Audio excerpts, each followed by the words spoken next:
चलिए देखो, स्टार्ट करते हैं हम लोग। पहले सॉइल हम प्रोफाइल हम देख लेते हैं, और सॉइल प्रोफाइल के बाद जो हम देखेंगे वो कुछ लॉ हम देखेंगे। ठीक है, करीबन 12-13 लॉ रहेंगे, उसके बारे में डिस्कशन करेंगे। और सॉइल प्रोफाइल जो रहेगा, सॉइल प्रोफाइल के बारे में भी हम पढ़ लेंगे। ठीक है, तो देखो आज का हम टॉपिक स्टार्ट करते हैं। हम लोगों का टॉपिक क्या है? Soil profile. अब देखो, आप लोगों ने देखा है कि जो सॉइल प्रोफाइल दिखता है एक वर्टिकल रूप में आप लोगों को दिखाई देगा। और इसका सबसे एक बेस्ट जो एग्जांपल है, इसका हम बेस्ट एग्जांपल की हम बात करेंगे, तो इसका बेस्ट एग्जांपल आपने देखा होगा, वेल को देखा है, कुआं देखा है आप लोगों ने? भाई कुआं आप लोगों ने देखा होगा कि जो कुआं आप लोगों को दिखाई देता है वो कौन से फॉर्म में दिखाई देता है? एक वर्टिकल फॉर्म में दिखाई देता है। कि कुआं ऐसा होता है आड़े में दिखाई देता है क्या? आपको जो वेल दिखाई देता है वो कैसे दिखाई देता है? एक खड़े के रूप में ही दिखाई देता है। अब वहां पे जैसे सपोज करो कि मैंने कुआं बनाया है ना, मैं कुआं बनाता हूँ। अब कुएं को हम क्या मान लेंगे? वहां पे सॉइल प्रोफाइल मान लेंगे। सपोज करो कि पहले जो मैंने यहाँ पे बनाया है, ये मैंने क्या बनाया है? यहाँ पे कुआं बनाया है। ध्यान से मैंने समझो अच्छे से, बढ़िया सा।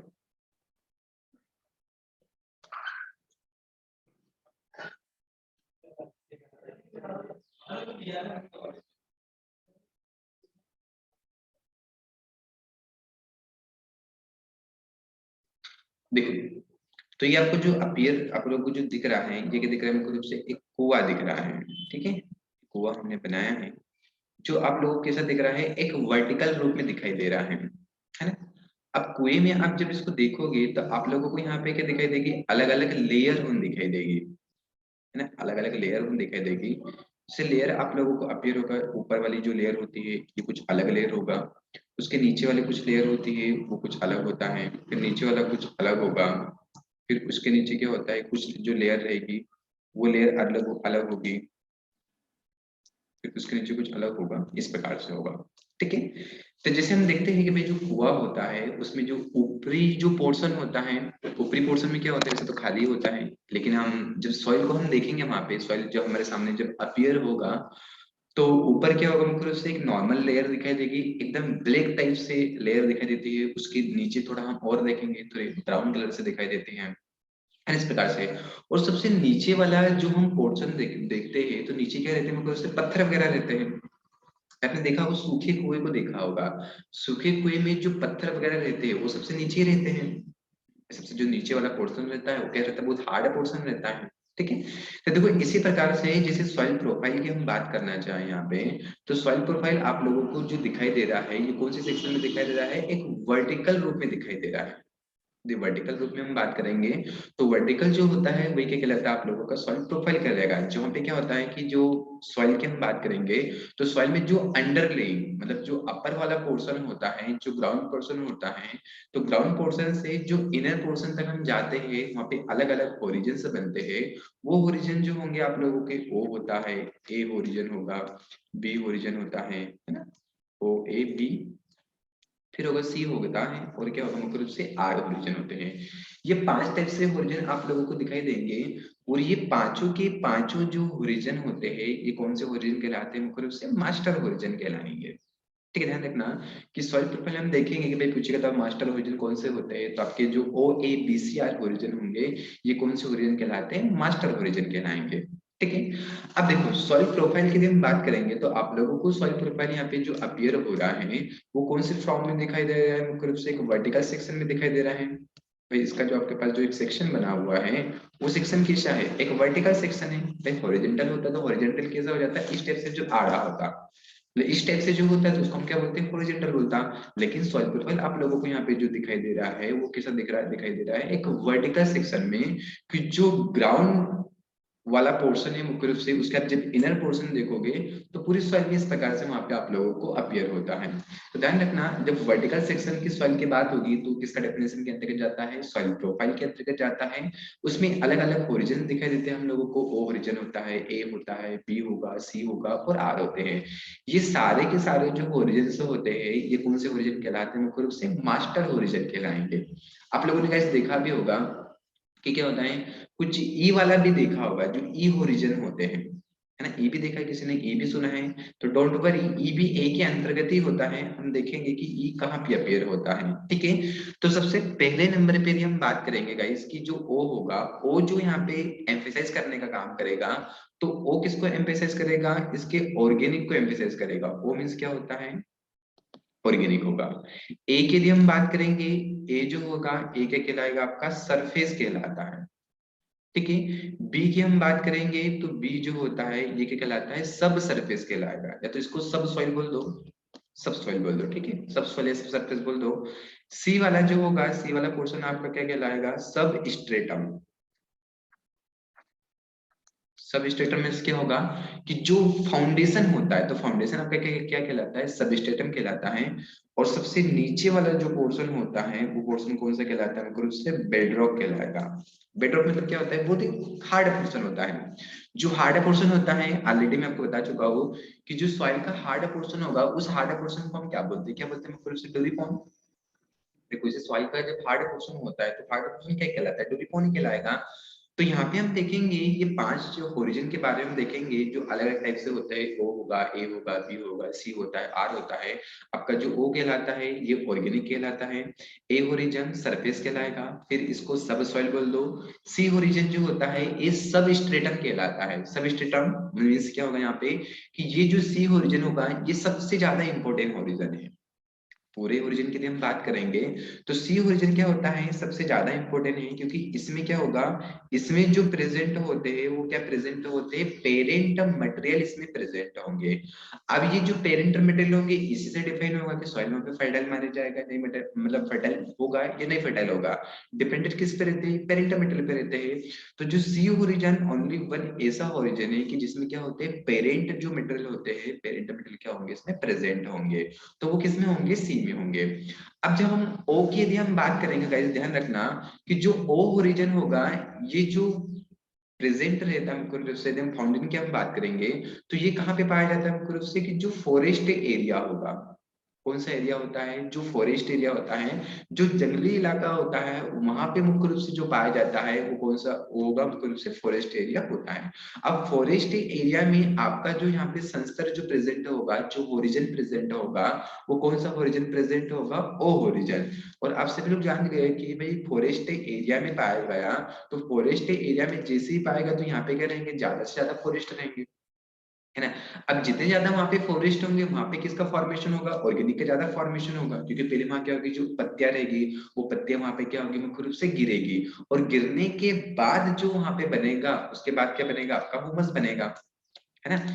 इसमें जैसे ओ की हम बात करेंगे तो ओ मीन्स यहाँ पे क्या बोल दिया, ऑर्गेनिक बोल दिया। तो इसी में हम बोल सकेंगे कि इसमें क्या होता है कि जो ऑर्गेनिक मैटर का जो परसेंटेज होता है, ऑर्गेनिक मैटर का परसेंटेज क्या होता है, सबसे ज्यादा होता है। ऑर्गेनिक मैटर ओ में प्रेजेंट होगा, सपोज दैट ऑर्गेनिक मैटर ओ में प्रेजेंट है, ये जब सड़ेगा तो सड़ने से वहां पे क्या बनेगा, ह्यूमस बनेगा। तो ह्यूमस जो प्रेजेंट होता है, ह्यूमस किस में प्रेजेंट होगा, मुख्य रूप से ए ओरिजिन में क्या होगा, आपका ह्यूमस प्रेजेंट होगा, है ना। अब देखो आपको पता है कि जिस सॉइल में भी क्या होता है, ह्यूमस मतलब जिसमें भी प्रेजेंट है, तो वह जो सॉइल मानी जाएगी वो सॉइल किसी मानी जाएगी, मुख्य रूप से मोर फर्टाइल मानी जाएगी। भाई वो जो सॉइल रहेगा, वो सॉइल किस रहेगी, मुख्य रूप से ज्यादा किसी मानी जाएगी, मुख्य रूप से फर्टाइल रहेगा। तो इसकी जो फर्टिलिटी जो डिपेंडेंट होती है, वो फर्टिलिटी किसके कारण डिपेंडेंट हो रही है, ह्यूमस पे डिपेंडेंट हो रही है। क्योंकि भाई जो ए ओरिजिन है, ए सॉइल में क्या मतलब ए ओरिजिन में ह्यूमस प्रेजेंट है, ये ह्यूमस कहाँ से आया है, ये ओ से ही निकला है, क्योंकि ओ में तो ओनली ऑर्गेनिक मैटर है। ऑर्गेनिक मैटर कहाँ से आया है, क्योंकि जो ओ ओरिजिन जो प्रेजेंट होता है वो फॉरेस्ट एरिया की हम बात करेंगे। और फॉरेस्ट एरिया में आप पता है कि वहां पे जो लीफ शेडिंग होगा, तो लीफ शेडिंग से क्या होगा, ज्यादा से ज्यादा वहां पे मतलब लीफ का मेटेरियल इकट्ठा हो जाएगा, लीफ मेटेरियल इकट्ठा हो जाएगा। अब लीफ मेटेरियल जब इकट्ठा होगा, सड़ेगा, तो फाइनली किसका निर्माण होगा, वहां पे एक ओरिजिन का फॉर्मेशन हो जाएगा, ठीक है। तो सड़ने के ओ के बाद जो होता है ए का फॉर्मेशन होगा। अब देखो जो ओ ओरिजिन आप लोगों ने जाना कि ओ पाया जा रहा है एकदम फॉरेस्ट एरिया में मुख्य रूप से पाया जा रहा है। और गाइस ये भी ध्यान रखना कि जो ओ ओरिजिन होगा इसमें एक सॉइल प्रेजेंट होती है। ओ की यदि हम बात करेंगे तो इसमें एक सॉइल प्रेजेंट होती है, वो कौन सी सॉइल प्रेजेंट होती है, मुख्य रूप से वर्जिन सॉइल प्रेजेंट होती है। क्या बोला मैंने, वर्जिन सॉइल। जो वर्जिन सॉइल क्या होती है कि जिसपे कोई भी कृषि क्रियाएं नहीं की जाती है, उस सॉइल को हम क्या बोलते हैं, वर्जिन सॉइल बोलेंगे। सपोज डेट यदि इस पे कृषि क्रियाएं हो जाती, इसको यदि कृषि क्रियाएं हो जाती तो वो सॉइल क्या कहलाती है, यदि कृषि क्रिया इस पे होता तो वह जो सॉइल होता वो सॉइल कौन सा कहलाता, मुख्य रूप से अरेबल सॉइल कहलाती है ना। यदि इस पे खेती हम करते हैं तो खेती करने को हम क्या बोलते हैं, मुख्य रूप से अरेबल सॉइल बोल देते हैं। लेकिन ध्यान रखना कि जो ओ रीजन है, ओ रीजन में हम कल्टीवेशन नहीं कर सकते। क्यों नहीं कर सकते, क्योंकि ये फॉरेस्ट एरिया में प्रेजेंट होता है, इसमें ऑर्गेनिक मैटर सबसे ज्यादा मात्रा में पाया जाता है। इस कारण से इसमें क्या होता है, कल्टीवेशन सुटेबल नहीं होगा। अब जब कल्टीवेशन सुटेबल नहीं होगा तो इसमें ओनली वन जो सॉइल प्रेजेंट होगा, वो कौन सा सॉइल प्रेजेंट होगा, वर्जिन सॉइल ही प्रेजेंट होगा। सपोज डेट यदि इस पे हम खेती करते तो वो ओ में नहीं आएगा, वो किस में आता है, आप लोगों का ए ओरिजिन में आएगा। मतलब ए ओरिजिन की हम बात करेंगे तो ए ओरिजिन में हम कल्टीवेशन कर सकते हैं, अर्थात जिसपे हम कल्टीवेशन करेंगे उस सॉइल को हम क्या बोलते हैं, मुख्य रूप से अरेबल सॉइल बोलेंगे। यदि पूछेगा बताओ ओ ओरिजिन जो होगा तो ओ में अरेबल सॉइल प्रेजेंट होगा कि नहीं होगा, तो ओ में जो हम बात करेंगे तो अरेबल सॉइल क्या होता है, अनप्रेजेंट होता है, इसमें प्रेजेंट नहीं होगा। अरेबल जो सॉइल होता है फाउंटेन की यदि हम बात करेंगे तो ओनली वन ए ओरिजिन में ही अरेबल सॉइल पाई जाती है। बी में भी पाई जाएगा, बी में भी हम खेती कर सकते हैं, है ना, बी में भी हम खेती कर सकेंगे। लेकिन ध्यान रखना कि जो ए ओरिजिन होता है, ए ओरिजिन कैसा माना जाएगा, यहाँ पे मोस्ट फर्टाइल माना गया है। मोस्ट फर्टाइल क्यों माना गया है, क्योंकि इसमें क्या प्रेजेंट है, ह्यूमस प्रेजेंट है। अब जब ह्यूमस प्रेजेंट है तो सिंपल सी बात है कि वो जो ओरिजिन होगा वो कैसा माना जाएगा, मुख्य रूप से मोस्ट फर्टाइल माना जाएगा। ठीक है, तो यहाँ पे ध्यान रखना कि सबसे पहले हमने ओ का डिस्कशन किया, जो ओ ओरिजिन होता है फॉरेस्ट एरिया में प्रेजेंट होता है। ठीक है, अब ओ की यदि हम बात करेंगे, यहाँ पे एसिड कंटेंट भी क्या होगा, ज्यादा होगा, क्योंकि ये सड़ेगा और सड़ने के बाद किसका फॉर्मेशन हो जाएगा, ह्यूमस का फॉर्मेशन होगा। यदि ओ की यदि हम बात करना चाहे तो इसमें जो अरेबल सॉइल होता है, अरेबल सॉइल प्रेजेंट नहीं होती है। ओनली वन यदि हम बात करना चाहे तो इसमें वर्जिन सॉइल प्रेजेंट होगी। वर्जिन सॉइल क्या होता है कि जिसपे हम खेती क्रियाएं नहीं करते, जिसपे डू नॉट कल्टीवेशन, तो वो होता है आपका वर्जिन सॉइल होगा। और जिसपे कल्टीवेशन किया जा सकता है उस सॉइल को हम क्या बोलेंगे, मुख्य रूप से अरेबल सॉइल बोलेंगे। ठीक है, अब क्या होगा कि जो आपका ए ओरिजिन है, अब क्या होगा कि जो आपका ए ओरिजिन है, यही जो ए ओरिजिन होता है ये अलग अलग पार्टों में क्या होता है, डिवाइड होता है। जैसे नॉर्मली पूछा जाएगा कि बताओ कि सबसे टॉप मोस्ट ओरिजिन कौन सा है, तो सबसे टॉप मोस्ट ओरिजिन कौन सा कहलाएगा, ओ ओरिजिन कहलाएगा। अब ओ के बाद हम देखेंगे यहाँ पे ए ओरिजिन की हम बात करेंगे, तो आपका जो ए ओरिजिन होगा ये क्या होता है, अगेन थ्री टाइप से होता है। जिसे हम बात करेंगे, एक होगा A1 होता है, एक होता है A2 होगा, और एक कौन सा होगा, A3 होता है। या तो जो A1 ओरिजिन होता है तो A1 को हम क्या बोलते हैं, E1 बोलेंगे। जो A2 होता है, A2 को हम क्या बोलेंगे, E2 बोलते हैं। और जो A3 होगा, A3 जो होता है, A3 को हम क्या बोलते हैं, E3 बोलेंगे। ठीक है, तो ये जो हम देख रहे हैं ये किसके अंतर्गत देख रहे हैं, मुख्य रूप से ए ओरिजिन के अंतर्गत हम लोग यहाँ पे देख रहे हैं। ठीक है, अब देखो जो ए मतलब ये कल्टीवेशन वाले हो गए, मतलब ए कल्टीवेशन वाला हो गया, बी कल्टीवेशन वाला हो गया। यदि पूछेगा बताओ कि कल्टीवेशन के हिसाब से सबसे टॉप मोस्ट जो ओरिजिन होता है, तो कल्टीवेशन के हिसाब से टॉप मोस्ट ओरिजिन कौन सा प्रेजेंट होगा, तो वो कौन सा होगा, ए होगा। अब वहां पे आपको अलग अलग कंडीशन अप्लाई कर देगा, A1 दे देगा, A2 दे देगा, या तो A3 दे देगा। तो फिर वहां पे जो टॉप मोस्ट ओरिजिन होता है, टॉप मोस्ट ओरिजिन कौन सा कहलाएगा, आपका A1 जो ओरिजिन होगा, ये कौन सा ओरिजिन कहलाएगा, मुख्य रूप से टॉप मोस्ट ओरिजिन होगा। ठीक है, यदि हम A2 की यदि हम बात करेंगे तो गाइस ध्यान रखना कि A2 में क्या होता है, यहाँ पे इसमें आयरन भी प्रेजेंट होता है और एल्यूमिनियम भी प्रेजेंट होगा, है ना, आयरन ऑक्साइड और एल्यूमिनियम ऑक्साइड, जिसको हम बोलते हैं सिस्को ऑक्साइड। ये सिस्को ऑक्साइड इसमें प्रेजेंट होगा। बट क्या होता है कि जो प्रेजेंट तो है, लेकिन इसका जो हो जाएगा, इसका यहाँ पे क्या हो जाता है, इल्यूवेशन हो जाता है। आप सब लोग जानते हो कि इल्यूवेशन क्या होगा, इल्यूवेशन क्या होता है, वाशिंग आउट। तो यहाँ से बाहर निकल जाएंगे, ये बाहर निकल जाएंगे और जो जमा होंगे वो जमा किस में हो जाएंगे, बी ओरिजिन में जमा हो जाते हैं। और जब बी ओरिजिन में जब जमा हो जाएंगे तो बी ओरिजिन को मैं क्या बोलूंगा, इल्यूवेशन बोलूंगा या आयोनेशन बोलूंगा, उनको क्या बोलूंगा, एलिवेशन। आयोनेशन बोलूंगा, ये आई वाला, है ना। तो बी ओरिजिन में जब क्या हो जाएंगे कि आपके आयरन तथा एल्यूमिनियम जो जमा होंगे, ये बी में जमा होंगे, इस कारण से मैं बी ओरिजिन को क्या बोलूंगा, आयोनेशन बोलूंगा। ठीक है, तो ध्यान रखना आपका जो ई ओरिजिन होता है, सॉरी जो ए ओरिजिन होगा, तो ए ओरिजिन को हम क्या बोलते हैं, इल्यूवेशन बोलेंगे, ई वाला। है ना, जो ए ओरिजिन होगा, तो ए को हम क्या बोलते हैं मुख्य रूप से, इसको हम टर्म देंगे इल्यूमिनेशन देते हैं, और आइल्यूमिनेशन जो टर्म देंगे वो टर्म हम किसको देंगे मुख्य रूप से, बी ओरिजिन को देंगे।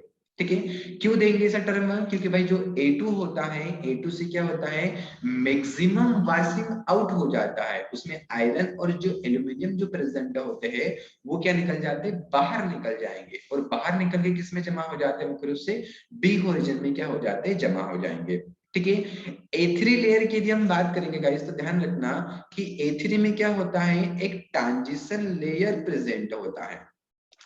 A3 की यदि हम बात करेंगे तो A3 में क्या होता है, ट्रांजिशन लेयर प्रेजेंट होती है। ये ट्रांजिशन लेयर क्या होता है कि जो ओकेजनली क्या होता है कि जो A3 होता है, ये ओकेजनली जो कन्वर्ट होता है, ये कन्वर्ट किस में हो जाएगा, A2 में कन्वर्ट हो जाएगा, या तो फिर किस में कन्वर्ट हो जाएगा, A1 में कन्वर्ट हो जाता है। मतलब इस प्रकार से जब वो ओकेजनली यदि हम बात करेंगे, ओकेजनली जब वो कन्वर्ट होगा A2 में होगा या तो A1 में कन्वर्ट हो जाएगा, उस लेयर को हम क्या बोलेंगे, ट्रांजिशन लेयर। और पूछे जाएगा कि बताओ ट्रांजिशन जो लेयर प्रेजेंट होती है वो कौन से ओरिजिन में प्रेजेंट होती है, तो कौन से ओरिजिन में होगा, हम से जो A3 होगा, तो A3 में क्या होता है, प्रेजेंट होगा। A2 की यदि हम बात करेंगे या तो E2 की हम बात करेंगे, तो A2 या तो E2 होगा, तो इसमें क्या होता है, मैक्सिमम वाशिंग आउट होगा। यदि पूछेगा बताओ ऐसा कौन सा ओरिजिन है कि मैक्सिमम वाशिंग आउट होगा, आपके सामने 5 ऑप्शन है OABCR, तो मैक्सिमम वाशिंग आउट किससे होगा, ए से होगा।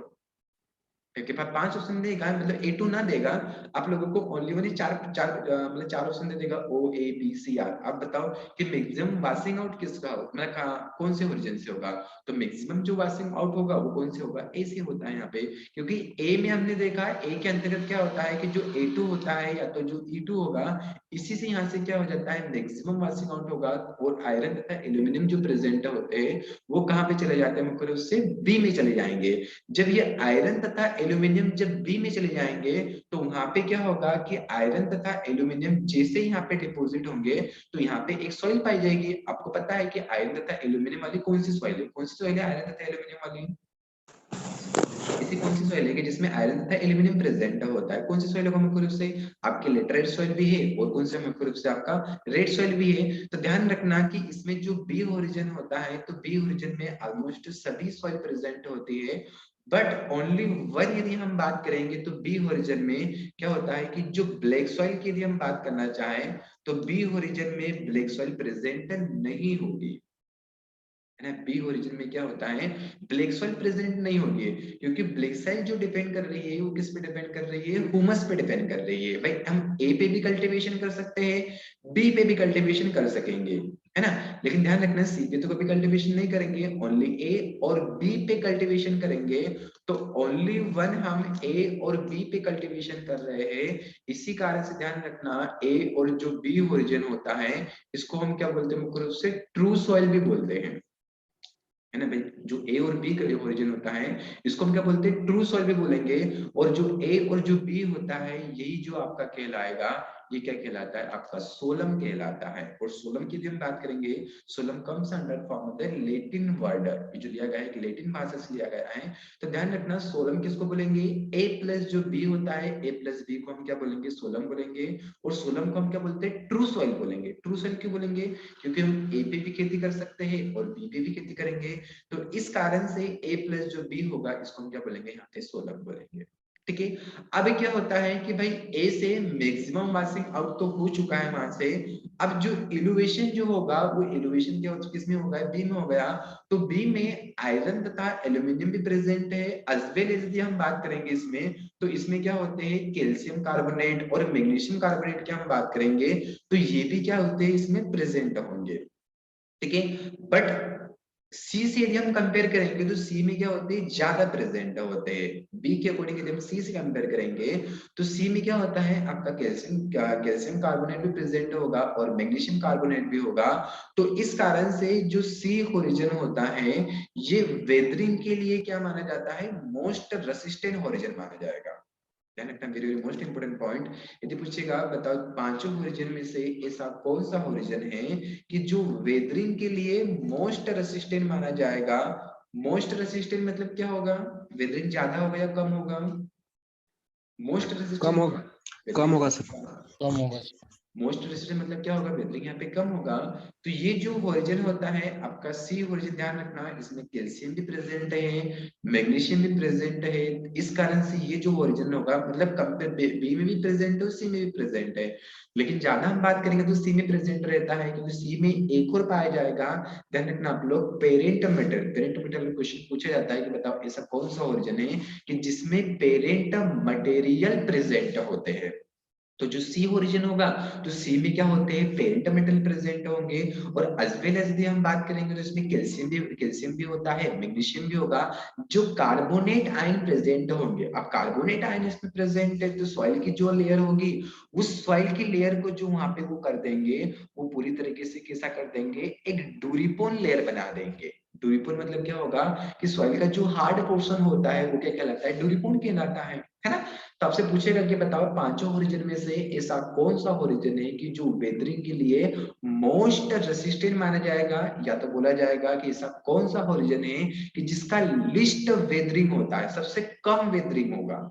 ठीक है, तो मिनरल में तो आपका क्वार्टज आ जाएगा, और इधर यदि हम बात करेंगे तो इधर कौन सा हो जाएगा, आपका सी ओरिजिन हो जाता है। और सबसे लास्ट में यदि हम बात करेंगे तो लास्ट में क्या आ जाता है, आर की यदि हम बात करेंगे तो आर में सिर्फ इतना आता है, आपके जो रॉक्स वगैरह होती है, रॉक्स इसमें पाई जाती है मुख्य रूप से, और जो आर होता है, आर को हम क्या बोलते हैं, इसमें इसको बेड रॉक बोलेंगे, है ना। बेड रॉक मतलब क्या होगी, जिसमें चट्टाने वगैरह प्रेजेंट होती है। लेकिन ध्यान रखना, पेरेंट मेटल की बात होगी तो पेरेंट तो सी में आएंगे, लेकिन आर में इतना ध्यान रखिएगा कि इस ओरिजिन को हम बेड रॉक बोलते हैं, क्योंकि इसमें क्या होता है, चट्टाने इंक्लूडिंग होती है, सॉइल की जो सॉइल प्रोफाइल होता है उसके सबसे नीचे का जो लेयर होता है वो कौन सा होता है, आर ही होता है। अब जब आर ओरिजिन के हम नीचे और जाएंगे तो इसके नीचे क्या आ जाएगा, आपका ज्वालामुखी आ जाएगा। इसके नीचे क्या आ जाएगा, इसके नीचे ज्वालामुखी है। अब ज्वालामुखी से आप सपोज करो कि यहाँ पे मतलब इवोक हुआ, तो जैसे ही इवोक होगा तो ये पूरी तरीके से यहाँ पे फट के बाहर आ जाएगा। अब जैसे वहां पे फट के बाहर हुआ तो आपके अलग अलग सॉइल बन जाएगा, आपका हो सकता है वहां पे अग्नेस रॉक बन जाए, है ना। तो इस प्रकार से ध्यान रखना है कि जो नीचे वाला होता है, नीचे वाला क्या कहलाता है, आपका बेडरॉक कहलाता है। इसी के साथ आपका ये जो सॉइल प्रोफाइल वाला टॉपिक होता है, ये सॉइल प्रोफाइल भी यहाँ पे क्या हो जाता है, कंप्लीट होगा। ठीक है, तो देखो एक थोड़ा मैं समराइज कर देता हूँ। जैसे हमने सबसे पहले देखा सॉइल प्रोफाइल, हमने देखा यहाँ पे कि जो वर्टिकल सेक्शन होता है सॉइल का, अंडर द सॉइल की सरफेस के नीचे, जब नीचे तक देखेंगे तो वो कहलाता है आपका सॉइल प्रोफाइल। ध्यान रखना, वर्टिकल सेक्शन वेरी इंपॉर्टेंट है। यहाँ पे 5 प्रकार से ओरिजिन हमने देखे, ओ देखा, ए देखा, बी देखा, सी देखा, और क्या देखा हम लोगों ने, आर ओरिजिन देखा। 5 टिप्स यहाँ पे देखो, ओ ए बी सी आर। आपने देखे यहाँ पे कि जो 5 ओरिजिन होते हैं, इसमें 5 ओरिजिन क्या होते हैं, प्रेजेंट होते हैं। आपका ओ होता है, ए होता है, बी होगा, और क्या होता है मुख्य रूप से सी ओरिजिन इसमें क्या होगा, प्रेजेंट होगा। अब देखो यदि ओ की यदि हम बात करेंगे तो ओ ओरिजिन क्या होगा, ओ ओनली वन जो प्रेजेंट होगा, ये कहाँ पे प्रेजेंट होता है, ओनली फॉरेस्ट एरिया में ही प्रेजेंट होगा, कि जहाँ पे क्या होता है मतलब लीफ वगैरह होता है, लीफ का ज्यादा से ज्यादा वहां पे क्या होता है, शेडिंग होगा। लीफ का जितना ज्यादा वहां पे शेडिंग होगा उतना ज्यादा क्या होगा, ऑर्गेनिक मैटर का फॉर्मेशन होता जाएगा। अब जब ऑर्गेनिक मैटर वहां पे प्रेजेंट है तो कल्टीवेशन कर पाएंगे क्या, कल्टीवेशन नहीं कर सकते हम लोग, है ना, क्योंकि फॉरेस्ट एरिया है ना, और उसमें प्रेजेंट है क्या है, आपका ऑर्गेनिक मैटर प्रेजेंट है, फॉरेस्ट एरिया है, ऑर्गेनिक मैटर प्रेजेंट है, तो कल्टीवेशन सुटेबल नहीं होगा। मींस वहां पे क्या होगा कि वहां पे जो सॉइल जो प्रेजेंट होगी वो कौन सी सॉइल प्रेजेंट होगी, वर्जिन सॉइल प्रेजेंट होगी। तो आपसे पूछा जाएगा कि बताओ वर्जिन जो सॉइल होती है, वर्जिन सॉइल किस में प्रेजेंट होगा, तो आपका जो वर्जिन जो सॉइल प्रेजेंट होगा वो ओ ओरिजिन में प्रेजेंट होगा। ठीक है, क्लियर बात। जिसपे हम कल्टीवेशन करते हैं उसको हम क्या बोलते हैं, अरेबल सॉइल बोलेंगे। फिर जिसपे हम कल्टीवेशन करते हैं उसको हम क्या बोलते हैं, अरेबल सॉइल बोलेंगे। ठीक है, तो देखो ओ पे तो हम कल्टीवेशन नहीं कर रहे थे ना, ओ पे हमने कल्टीवेशन किया क्या बताइए, ओ पे कल्टीवेशन हमने नहीं किया। कल्टीवेशन जो स्टार्ट हुआ, कल्टीवेशन कहाँ से स्टार्ट हुआ, ए से स्टार्ट हुआ, और बी की हम बात करेंगे तो ए और बी पे हम कल्टीवेशन कर सकते हैं। मतलब इसमें जो सॉइल प्रेजेंट होगा वो कौन सा सॉइल प्रेजेंट होगा, अरेबल सॉइल प्रेजेंट होगा। अरेबल सॉइल आपने पढ़ा है कि अरेबल सॉइल क्या होता है कि जिनको प्री टेरिटोरी टिलेज की नीड होती है, मतलब ऐसी सॉइल जिनको प्रिपेरेटरी टिलेज की नीड होती है, वो सॉइल की कहलाती है आप लोगों की अरेबल सॉइल कहलाती है, मतलब जिसपे कल्टीवेशन हम कर सकेंगे। तो कल्टीवेशन ए और बी पे करते हैं, तो ए और बी पे कल्टीवेशन करेंगे तो उसको हम क्या बोलते हैं, ट्रू सॉइल बोलेंगे। ट्रू सॉइल को हम क्या बोलते हैं, मुख्य रूप से सोलम बोलेंगे। आप सब लोग जानते हो सोलम क्या होता है, ए प्लस जो बी होता है, तो ए प्लस बी क्या कहलाता है, आपका सोलम कहलाता है। ए प्लस बी की हम बात करेंगे तो ए प्लस जो बी होगा वो क्या कहलाएगा, आपका सोलम कहलाएगा। ठीक है, यहाँ तक क्लियर है आप लोगों को। अब देखो ए की यदि हम बात करेंगे, जैसे ओ को मैंने बोला यहाँ पे ऑर्गेनिक बोला, ए को मैंने यहाँ पे बोल दिया था सरफेस बोल दिया था, बी को मैंने यहाँ पे बोला था सब सॉइल बोला था, सी को मैंने यहाँ पे बोला था सब स्ट्रेटम। सब स्ट्रेटम मीन से क्या होगा, यहाँ पे फाउंडेशन होगा। सब स्ट्रेटम का यदि आप सिनोनिम से देखो तो सब स्ट्रेटम मतलब क्या होगा, वहां पे एक फाउंडेशन होगा। फाउंडेशन मतलब उसका बेसिक, मतलब उसका आधार। आधार की हम बात करेंगे मतलब उसका एक जेन्युइन मटेरियल की बात कर रहा है, उसका जेन्युइन मटेरियल क्या हो जाएगा, उसका डीएनए हो जाएगा वहां पे। तो इसमें जो पाया जा रहा है, इसमें क्या पाएगा, उसका पेरेंट मटेरियल। भाई उसका पेरेंट मटेरियल तो जेन्युइन है। तो इस कारण से आपका जो सब स्ट्रेटम होता है, इसको क्या बोलते हैं, मुख्य रूप से फाउंडेशन बोलेंगे। तो फाउंडेशन जो होगा किसमें आप होता है, मुख्य रूप से आपके सी ओरिजिन में प्रेजेंट होगा। तो सी ओरिजिन में फाउंडेशन मीन्स वहां पे क्या होगा कि जो पेरेंट मटेरियल जो प्रेजेंट होंगे वो सी ओरिजिन में प्रेजेंट होंगे। क्वेश्चन पूछा जाएगा कि बताओ सी मतलब जो पेरेंट मटेरियल किसमें प्रेजेंट होते हैं, तो सी ओरिजिन में जो प्रेजेंट होते हैं वो कौन से होते हैं, मुख्य रूप से पेरेंट मटेरियल प्रेजेंट होंगे। ठीक है, तो इस कारण से ध्यान रखना है, ये जो ओरिजिन होगा इसमें कैल्शियम और मैग्नीशियम भी प्रेजेंट होता है, कार्बोनेट आयन प्रेजेंट होते हैं। इस कारण से जो आपका सी ओरिजिन होता है ये मोस्ट रेसिस्टेंट माना जाता है वेदरिंग के लिए। मीन्स इसका वेदरिंग जो होगा, वेदरिंग कैसा होगा, लिस्ट रेसिस्टेंट होगा, है ना। इधर से पूछेगा बताओ ऐसा कौन सा ओरिजिन होगा कि जिसका लिस्ट वेदरिंग रेसिस्टेंट होता है, लिस्ट वेदरिंग होगा, तो सी ओरिजिन होता है, क्योंकि मोस्ट क्या होता है, वेदरिंग के रेसिस्टेंट माना जाता है। आर की भी हम बात करेंगे, आर की भी हम बात करेंगे। जो आर होगा, आर आपका क्या कहलाता है, मुख्य रूप से बेडरॉक कहलाता है, क्योंकि यहाँ पे क्या होते हैं पत्थर वगैरह रॉक से पाई जाएगी, तो इसको हम क्या बोल देंगे, मुख्य रूप से बेडरॉक बोल देंगे। आपका ए की यदि हम बात करेंगे तो ए पे की ए से क्या होता है, कल्टीवेशन स्टार्ट होता है। और जो ए ओरिजिन होता है ये कैसे माना जाएगा, मोस्ट फर्टाइल माना जाएगा। मोस्ट फर्टाइल क्यों माना जाएगा, क्योंकि इसमें क्या प्रेजेंट होता है, ह्यूमस प्रेजेंट होता है। अब जब ह्यूमस प्रेजेंट है तो इस कारण से मोस्ट फर्टाइल तो माना ही जाएगा। तो इसी कारण से इसमें जो होगा, इसमें क्या होता है, कल्टीवेशन स्टार्ट होता है। फिर हमने इसके आगे टाइप देखे अलग अलग, A1 अलग देखा, A2 अलग देखा और A3 अलग देखा। तो जो A1 है, A1 को हम E1 बोलते हैं, A2 जो होता है, A2 को हम E2 बोलते हैं, और जो A3 होता है, A3 को हम क्या बोलते हैं, E3 बोलेंगे। तो A1 या E1 की हम बात करेंगे तो इसको हम क्या बोलते हैं, टॉप मोस्ट ओरिजिन। यदि पूछे टॉप मोस्ट ओरिजिन किसको बोलेंगे, तो आपके A1 को बोल देंगे। मैक्सिमम वाशिंग आउट यदि पूछेगा, वाशिंग आउट यदि हम बात करेंगे तो किसको बोलेंगे, A2 को बोलते हैं, क्योंकि आयरन पर एल्यूमिनियम प्रेजेंट होंगे, ये बाहर निकल जाएंगे और जमा किसमें हो जाते हैं, आपके बी में, वहां पे क्या हो जाएंगे, डिपोजिट हो जाते हैं। सी में ओनली हमने ये देखा कि सी में आपका एक लेयर प्रेजेंट है, वो कौन सा लेयर प्रेजेंट है, ट्रांजिशन लेयर। यदि पूछेगा तो ट्रांजिशन लेयर किसमें प्रेजेंट होता है, तो ट्रांजिशन लेयर जो प्रेजेंट होता है A3 में प्रेजेंट होगा।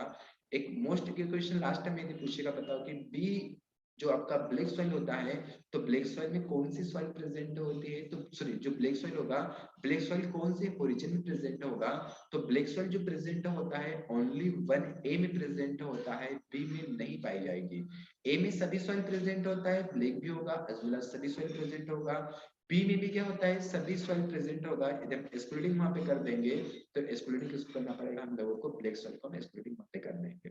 ठीक है, तो बी में ब्लैक सॉइल नहीं पाई जाएगी, बाकी सारी की सारी सॉइल के लिए इसमें प्रेजेंट होगी। ठीक है, तो इसी के साथ आपका इस सॉइल प्रोफाइल कंप्लीट होता है। जल्दी से आप इसका स्क्रीनशॉट ले लीजिए, बाकी फिर आप थ्योरेटिकल पोर्शन देखना है, यदि कुछ डाउट वगैरह तो पूछना। ले लो स्क्रीनशॉट बढ़िया से इसका, ले लो स्क्रीनशॉट सभी लोग।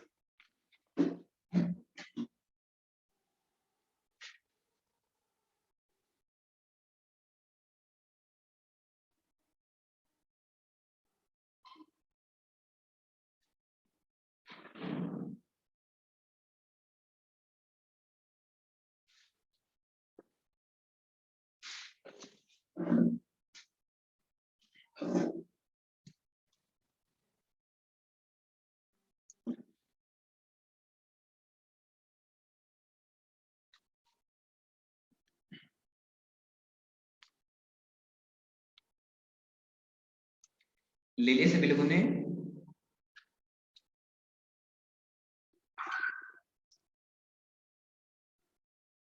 चलिए एक बार इसको देख लीजिए, फिर मैं आपका जो थ्योरेटिकल क्वेश्चन है उसको स्क्रीन पे ला दे रहा हूँ, और जो कोई डाउट वगैरह हो तो पूछना आप लोग, ठीक है। पेरेंट मटेरियल जरूर ध्यान रखना, पेरेंट मटेरियल किसमें प्रेजेंट होगा, वेरी मोस्ट इंपोर्टेंट क्वेश्चन है।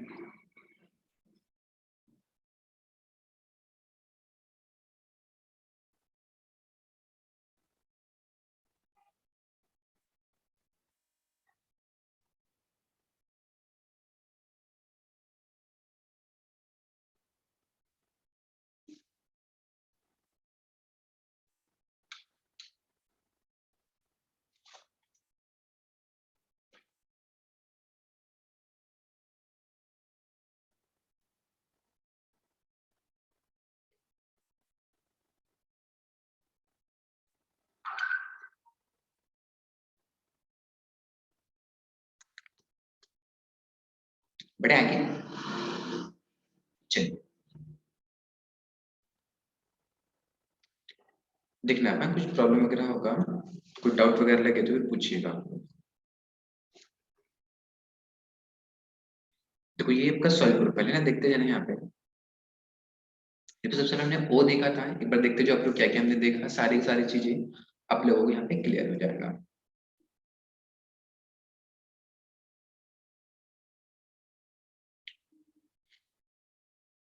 ठीक है ना, नीचे बेडरॉक। अब डेफिनेशन देखो इसका क्या बोल रहा है, अ वर्टिकल सेक्शन मतलब क्या होगा आपका सॉइल प्रोफाइल।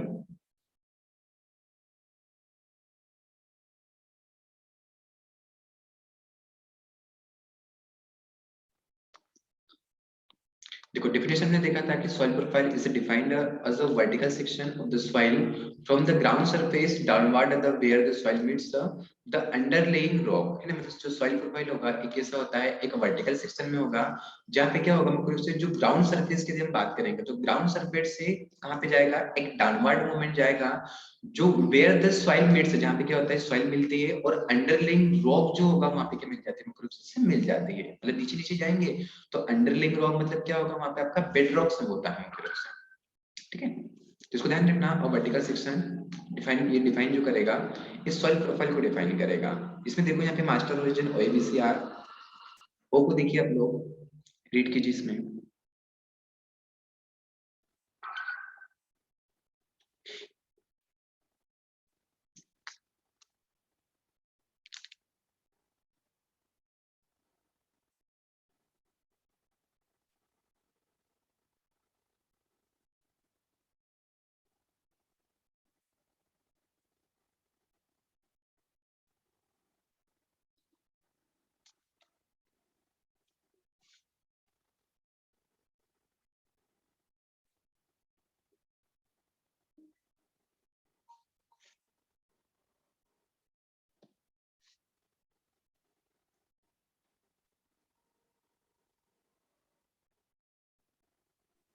सर हम्म ये जो ओ होरिजन है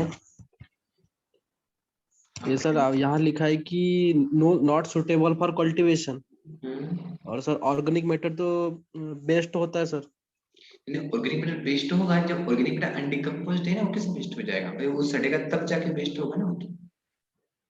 अच्छा सर, अनडिकम्पोज्ड फॉर्म में है। अनकम्प्लीट मतलब फॉरेस्ट एरिया है। अब फॉरेस्ट एरिया हम कैसे करेंगे यहाँ पे भाई, ऑर्गेनिक मैटर जब डिकम्पोज हो जाएगा तभी तो वहाँ पे क्या हो जाएगा, ह्यूमस फॉर्मेशन हो जाएगा। तो ह्यूमस तो हमने देखा ए में प्रेजेंट है ना।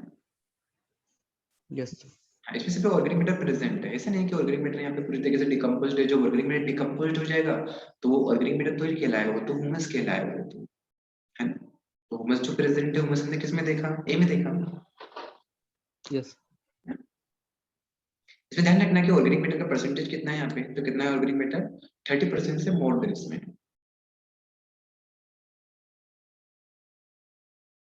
जो इसी कारण से यहाँ पे बोल दिया लेस फर्टाइल।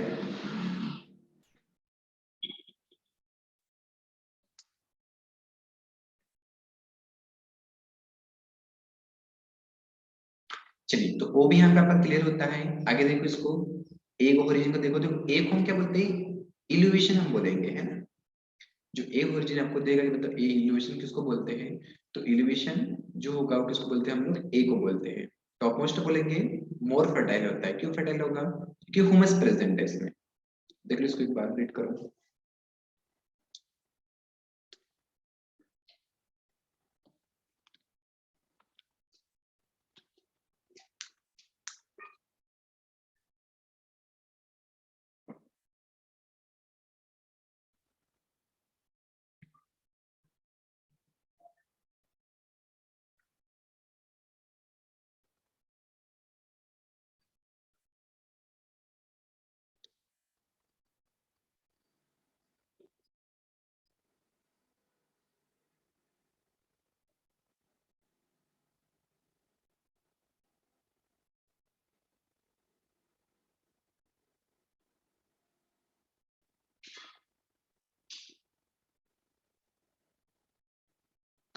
सर ये maximum leaching of this origin sir E2 में।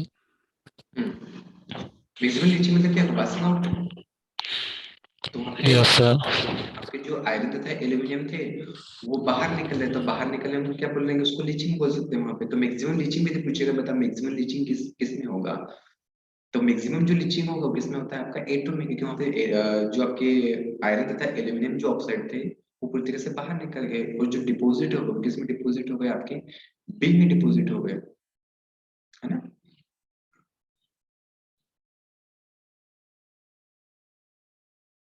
तो सर वो सोडियम क्लोराइड का होता है ना लीचिंग तो सर ज्यादा, किसमें, सोडियम और क्लोराइड सर NaCl। है ना, मतलब लीचिंग करते हैं सॉइल को मतलब अमेंडमेंट करने के लिए, सॉइल को कुछ सुधारना रहता है, तो एक प्रोसेस में आ जाता है कि उसके ऊपर यदि साल फ्लावर वहाँ पे ज्यादा है तो हमको उसको यदि बाहर निकालना है, तो हम वहाँ पे लीचिंग का प्रोसेस करते हैं। लेकिन यहाँ पे लीचिंग इस टर्मिनोलॉजी को हमने बोला है यहाँ पे, जैसे हमने क्या देखा था, एक प्रोसेस भी देखा था, पोर्चुलाइजेशन देखा था हम लोगों ने। पोर्चुलाइजेशन में भी एक टर्म वहाँ पे लिखा हुआ था कि leaching of entire solar. Leaching of entire solar क्यों बोला था, क्योंकि वहां पे भी जो आयरन तथा एल्यूमिनियम थे वो भी बाहर निकल रहे थे, इसी कारण से हमने वहां पे जो मैंने पोलराइजेशन बताया था वहां पे आपको बताया भी था कि जो पोलराइजेशन होगा इसको आप ए ओरिजिन से एम्फेसाइज करना, और जो लेटराइजेशन होगा इसको आप लोग बी ओरिजिन से एम्फेसाइज करना है यहाँ पे, है ना। तो सारी की सारी चीजें यहाँ पे आ जाएगा। अब यहाँ पे पोलराइजेशन मतलब बताया था कि पोलराइजेशन जो ए ओरिजिन से लिंक करोगे तो इसको आप एलिवेशन से कनेक्ट करना है यहाँ पे, है ना। Yes sir. तो बाहर निकलने की चीजें बता रहा है, जी बाहर निकल गया तो इसको हम यहाँ ए टर्म में हम यहाँ पे यूज कर सकते हैं। चलिए A3 को देख लीजिए आप लोग, ट्रांजिशन लेयर किसमें प्रेजेंट होगा, तो A3 में होगा। आप कंफ्यूज मत होना है ना कि आपका जो A1 होगा तो A1 को हम क्या बोलते हैं, E1 बोलते हैं, और जो A2 होता है ये भी क्या कहलाता है आपका E3 के मतलब E2 कहलाएगा, और जो A3 होता है वो E3 हो जाता है ना। या तो आपका जो A होता है A को ही आप E बोल दो, कोई दिक्कत नहीं होगा, है ना।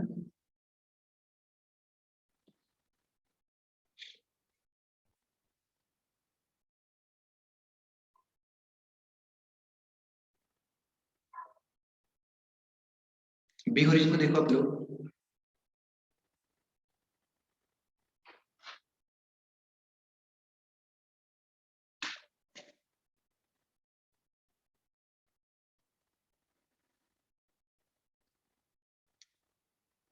इसको भी ध्यान रखना ना, it can't be cultivation tillage operations, पे टिलेज ऑपरेशन संभव नहीं है।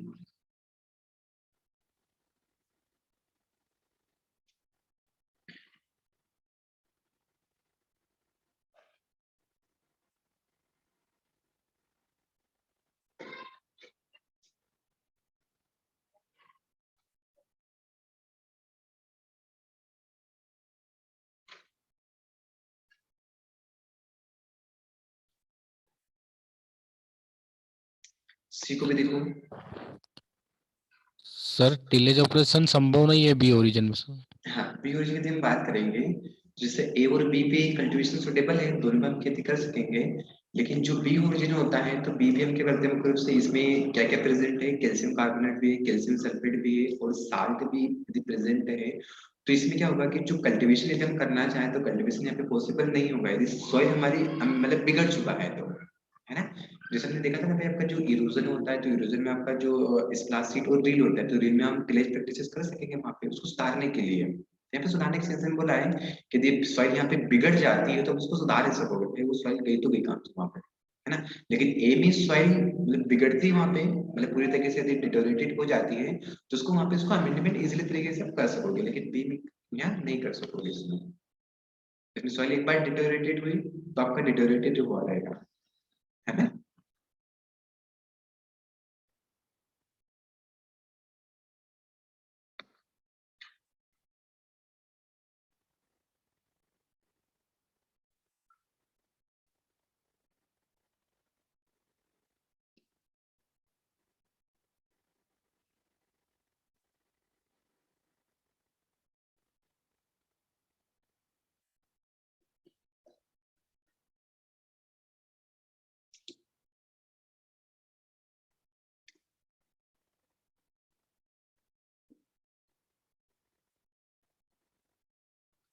चलिए ऐसा ऐसा कोई पॉइंट है जिसमें समझ में नहीं आया हो तो आप पूछ सकते हैं कि सर ये वाले पॉइंट को डिफाइन कर दीजिए। इसको ध्यान रखना, मोस्ट विथिंग रेसिस्टेंट पूछेगा ना तब सी लगाएंगे, है ना। और लिस्ट रेजिस्टेंस पूछेगा तभी क्या आ जाएगा, सी आएगा यहाँ पे। सीक्वेंस जरूर ध्यान रखना, पहले ऑर्गेनिक होता है, सरफेस होगा, सब सॉइल होता है, सब स्ट्रेटम होता है, और लास्ट में जो होगा क्या होता है आपका बेडरॉक होगा।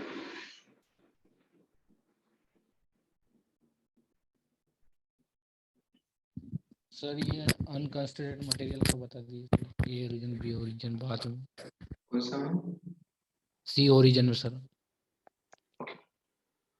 Unconstructed material under layering. देखो यहाँ तक क्लियर हो चुका है सभी लोगों का। अब देखो आगे हम देखते हैं कि जैसे आपका यहाँ पे बोला है कि जो आर से आपने देखा इस यहाँ पे अभी, सबसे पहले आपको ये बताइए कि जैसे मैंने आपको सोलम पूछा तो सोलम आप किसको बोलोगे, जैसे ए प्लस जो बी प्लस ए प्लस बी होगा इसको आप सोलम बोलोगे, ए प्लस बी या इवन रहेगा ये सोलम कहलाएगा, या दोनों सोलम को, दोनों को आप सोलम बोलोगे, दोनों को सोलम बोलोगे क्या, ए प्लस बी को बोलोगे, ए प्लस बी प्लस ई को भी बोलोगे क्या, ए प्लस बी को। अच्छा इसको नहीं बोलोगे क्या, सर ये इसको भी कहलाएगा, बोल सकते हैं, इसको ये बोल भी सकते हैं कहलाएगा ना, सर। दोनों कहलाएंगे। तो ए प्लस बी प्लस ए भी आपका सोलम ही कहलाएगा, और ए प्लस बी प्लस ई भी जो होता है ई भी दे दे, चाहे E one they they E to दे दे, ये भी सोलम ही कहलाएगा, क्योंकि जो ए वन जो ए होता है, ए के अंतर्गत आपका ए वन होता है, तो ए वन को ही आप क्या बोलते हैं वहां पे ई वन बोलोगे, है ना। तो कंफ्यूज मत होना, ऐसा ऑप्शन दिखता है आप लोगों को, मतलब जिसमें ई भी इंक्लूडिंग रहता है तो ये क्या कहलाएगा आपका सोलम कहलाता है। एक टर्म हम यूज करेंगे बढ़िया सा, एक टर्म में क्या होता है रिगोलित होता है, पूछे तो रिगोलित क्या होता है, तो ए प्लस बी प्लस जो सी होंगे ये आपके क्या कहलाएंगे, रिगोलित कहलाएंगे, है ना। जैसे यहाँ पे हम देखो, मैं बताता हूँ आप लोगों को, देखो नीचे लिखा है ए प्लस बी प्लस ई, ये आपका ज्यादा बेटर हुआ यहाँ पे ए प्लस बी प्लस ई, क्योंकि इसी के अंतर्गत आ रहा है, तो ये सोलम कहलाया है। ए प्लस बी प्लस जो ए प्लस बी भी होगा ये भी आपका सोलम ही कहलाता है। ए प्लस बी प्लस यदि सी की यदि हम बात करेंगे, तो ए प्लस बी प्लस सी तीनों के यदि हम मिला के हम बात करेंगे तो इसको हम क्या बोलेंगे, रिगोलित बोलेंगे, है ना। ए प्लस बी प्लस जो सी होगा तीनों को मिला के यदि हम बात करेंगे तो तीनों को हम क्या बोलते हैं, रिगोलित बोलेंगे। अब देखो इसमें क्या होता है, दो यहाँ पे टर्म लिखे गए हैं, अब दोनों टर्मों को ध्यान रखना, वेरी वेरी मोस्ट इंपोर्टेंट है यहाँ पे, कि जब आप लोगों को अनकंसोलिडेटेड देगा, है ना, अनकंसोलिडेटेड यदि देता है तो इसका मतलब क्या होगा कि असंगीत जो पिंडित वगैरह होते हैं, है ना, मतलब अलग अलग होते हैं, कभी आपके रेक्टेंगल टाइप से होते हैं, कभी आपके एक स्क्वायर टाइप से प्रेजेंट होते हैं, है ना, कभी आपके देखा जाता है वो मुख्य रूप से एक सर्कुलर टाइप से प्रेजेंट होते हैं। तो ये जो क्या होते हैं असंगीत पिंडित, मतलब इसको हम कंसोलिडेटेड नहीं कर पाएंगे कि ये मतलब एक सिमिलर है यहाँ पे, है ना। तो जो अनकंसोलिडेटेड जो मटेरियल होते हैं, यदि पूछेगा कि अंडरलेइंग द सोलम, मतलब सोलम के जो नीचे है, सोलम कौन सा है आपका, ए प्लस बी है सोलम, तो जो सोलम के नीचे जो प्रेजेंट है वो उसके नीचे ही रहेगा, तो उसको हम क्या बोल देंगे, अनकंसोलिडेटेड अंडरलिंग बोल देंगे।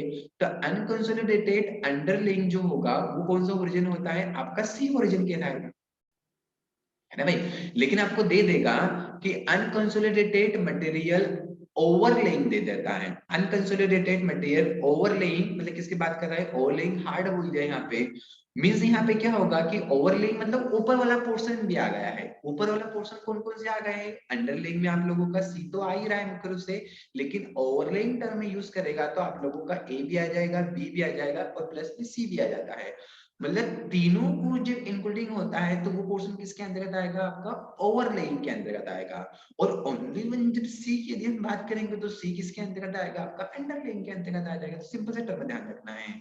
तो ध्यान रखना, आपको ये पूछेगा कि अनकंसोलिडेटेड मटेरियल अंडरलेइंग द सोलम, सोलम के जो नीचे होते हैं अनकंसोलिडेटेड, वो कौन सा होता है, तो कौन सा होता है, सी होता है, सिंपल सा।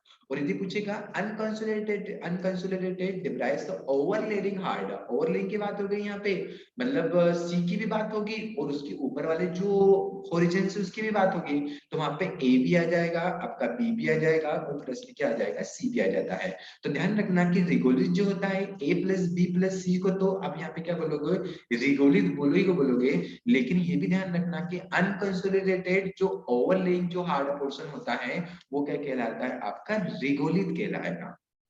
ठीक है। तो इसको भी ध्यान रखना, अंडरलेइंग और ओवरलेइंग पोर्शन जरूर ध्यान रखना, ये चीज को पूछेगा यहाँ पे।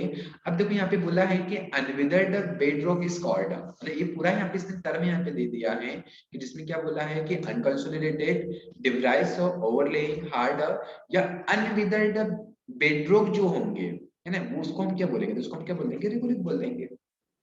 अनकंसोलिडेटेड यहाँ पे क्या होगा कि अनविदर्ड पेरेंट मेटल, अनविदर्ड पेरेंट मेटल वो किसमें प्रेजेंट होंगे, आपके सी में प्रेजेंट होंगे। तो दोनों के यहाँ पे दोनों को टर्म ध्यान रखना कि भाई आपका यदि अनकंसोलिडेटेड अंडरलेइंग आता है तो फिर आपको वहाँ पे क्या लगाना है, और ओवरलेइंग आता है तो ओवरलेइंग में क्या लगाना है। ओवरलेइंग में आपके तीनों आ जाएंगे और अंडरलेइंग में सिर्फ अंडरलेइंग वाला आपका सी ही आता है, ठीक है। तो इसको यहाँ पे बढ़िया से ध्यान रखना। बाकी सोलम आप जान चुके हो कि सोलम क्या होता है। सोलम जो होता है एक लेटिन वर्ड है। सोलम की जब बात करेंगे तो जो सोलम होगा, सोलम कौन सा वर्ड है आपका, एक लेटिन वर्ड है मुख्य रूप से, जिसको हम बोलते हैं ट्रू सॉइल बोलेंगे। ए प्लस बी प्लस ई जो होता है सोलम ही कहलाता है। टिल्थ की हम बात करेंगे, टिल्थ क्या होता है कि physical condition of soil relation plant board, मतलब सॉइल की कोई फिजिकल कंडीशन है, उस फिजिकल कंडीशन में जब प्लांट वहां पे ग्रो कर, मतलब ग्रो कर जाएंगे तो वो क्या, वो जो टर्मिनोलॉजी है उसको क्या बोलते हैं, मुख्य रूप से टिल्थ बोलेंगे। तो टिल्थ ध्यान रखना, टिल्थ क्या होता है, कोई फिजिकल कंडीशन है, किसी भी फिजिकल कंडीशन में जो सॉइल के साथ रिलेशन बना है, तब वहां पे प्लांट ग्रो कर जाएंगे तो वो जो टर्मिनोलॉजी होता है वो क्या कहलाएगा, मुख्य रूप से आपका टिल्थ कहलाता है। बाकी यहाँ पे अलग अलग यूनिट लिखे गए हैं जो आपके सॉइल साइंस के क्वेश्चन लगा हुआ है ऐसा कंटवा से, तो वहां पे आपको मिलेंगे। देखो यहाँ पे जैसे क्वेश्चन आपका दिया गया है कि वहां पे टन ही लिखे गए हैं, लेकिन सभी टन यहाँ पे अलग अलग है। देखो TONE आता है, जिसमें कितने लेटर है, सिर्फ 4 लेटर है। यदि हम बात करेंगे TONN ही होता है, इसमें कितने 5 लेटर है, डबल एन आ रहा है, और एक टन अलग होता है। ये क्वेश्चन पूछा गया है आपको, जब क्वेश्चन प्रैक्टिस करोगे उसमें मिलेगा। तो एक टन जो होता है ओनली 1 4 लेटर की हम बात करेंगे, ये एक बिगेस्ट यूनिट है जो अमेरिका का है। तो जब TONE लिखा रहेगा तो उसका मीन से क्या होगा कि उसमें जो किलोग्राम होते हैं, कितने किलोग्राम होते हैं, 1016 किलोग्राम होते हैं। इंडिया की यदि हम बात करेंगे तो इंडिया में क्या होता है, फिक्स जो होता है कितना होता है, 1000 किलोग्राम होता है। एक टन बराबर कितना होगा, 1000 किलोग्राम, हम पढ़ते भी हैं। लेकिन ध्यान रखना कि एक टन जो बराबर होता है TONE आता है, तो ये क्या होता है, कितना होगा आपका 907 केजी होता है, जो एक ब्रिटेन का यूनिट है यहाँ पे, ठीक है। तो तीनों को बढ़िया से ध्यान रखना है। यदि TON यदि 4 लेटर का वर्ड आता है तो अमेरिका सबसे बड़ा, तो कितना हो जाएगा 1016। इंडिया का पता ही आप लोगों को 1000 फिक्स होगा इंडिया में। जब वहां पे डबल जीरो आता है तो वहां पे क्या आ जाएगा, डबल एन आ जाएगा। तो T और डबल एन ही जो इंडिया का यूनिट होता है। और सिर्फ 3 लेटर की हम बात करेंगे, इसमें 3 वर्ड आ रहे हैं, 3 लेटर आ रहे हैं, तो यहाँ पे भी देखो 3 लिखे, 907 3 ही तो यहाँ पे है ना। तो ये छोटा वाला किसका, मुझे से ब्रिटेन का, तो ध्यान रखना अमेरिका का अलग होगा, ब्रिटेन का अलग होगा, और जो इंडिया की हम बात करते हैं तो इंडिया का क्या होगा, अलग होगा। तो इसी के साथ आपका ये जो सॉइल प्रोफाइल वाला टॉपिक होता है, ये सॉइल प्रोफाइल में यहाँ पे क्या होता है, कंप्लीट होता है। इसका आंसर बताइए मेरे को क्या आएगा, तो डिफाइन गाइस, एक टन इक्वल किसके बराबर होता है, TONE नहीं पूछा है आपको, बताइए क्या होगा, एक टन बराबर कितना होगा, एक टन बराबर कितना होगा, ए 907। बाकी लोग, sir A option. A option बिल्कुल सही जवाब। बाकी लोग ए बिल्कुल सही जवाब। ऑलमोस्ट सभी का 3-4 लोगों को ए आ चुका है। रजत ए, बाकी लोग, मनु ए, बाकी लोग, अनुष्का बेटा, अनुष्का, पूजा, जैन, आप लोग बताओ। पूजा ए, अनुष्का बेटा,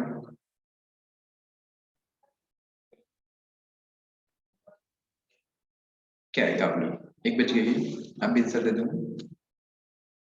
जयंत, अनुष्का, 2 जन बचे हैं। ए, जयंत ए। तो देखो यहाँ पे स्पिलो ने आंसर क्या दिया, मतलब से ए ही आंसर दिया। अब देखो एक बार ध्यान से देखो क्या आपने आंसर दिया है, राइट आंसर दिया है, एक बार देख सोचिए जरा, एक बार सोचो क्या आपने राइट आंसर दिया है।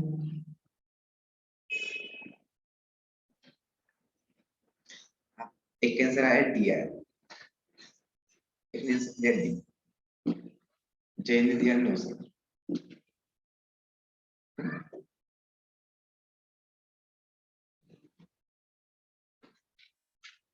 एक बार और सोचे, पेन कॉपी उठा ले आप लोग, अपने जो हथियार है हथियारों को उठा ले एक बार और उसको जरा चलाएं। चलाना आता है ना तो वो चलाएं, तो अपनी कॉपी पे लैपटॉप पे चलाएं, तो जरा चलाओ। क्या मैं विनीत कपिल सी सी है जो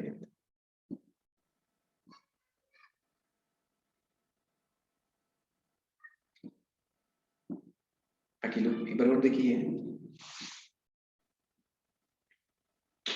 जय नो सर।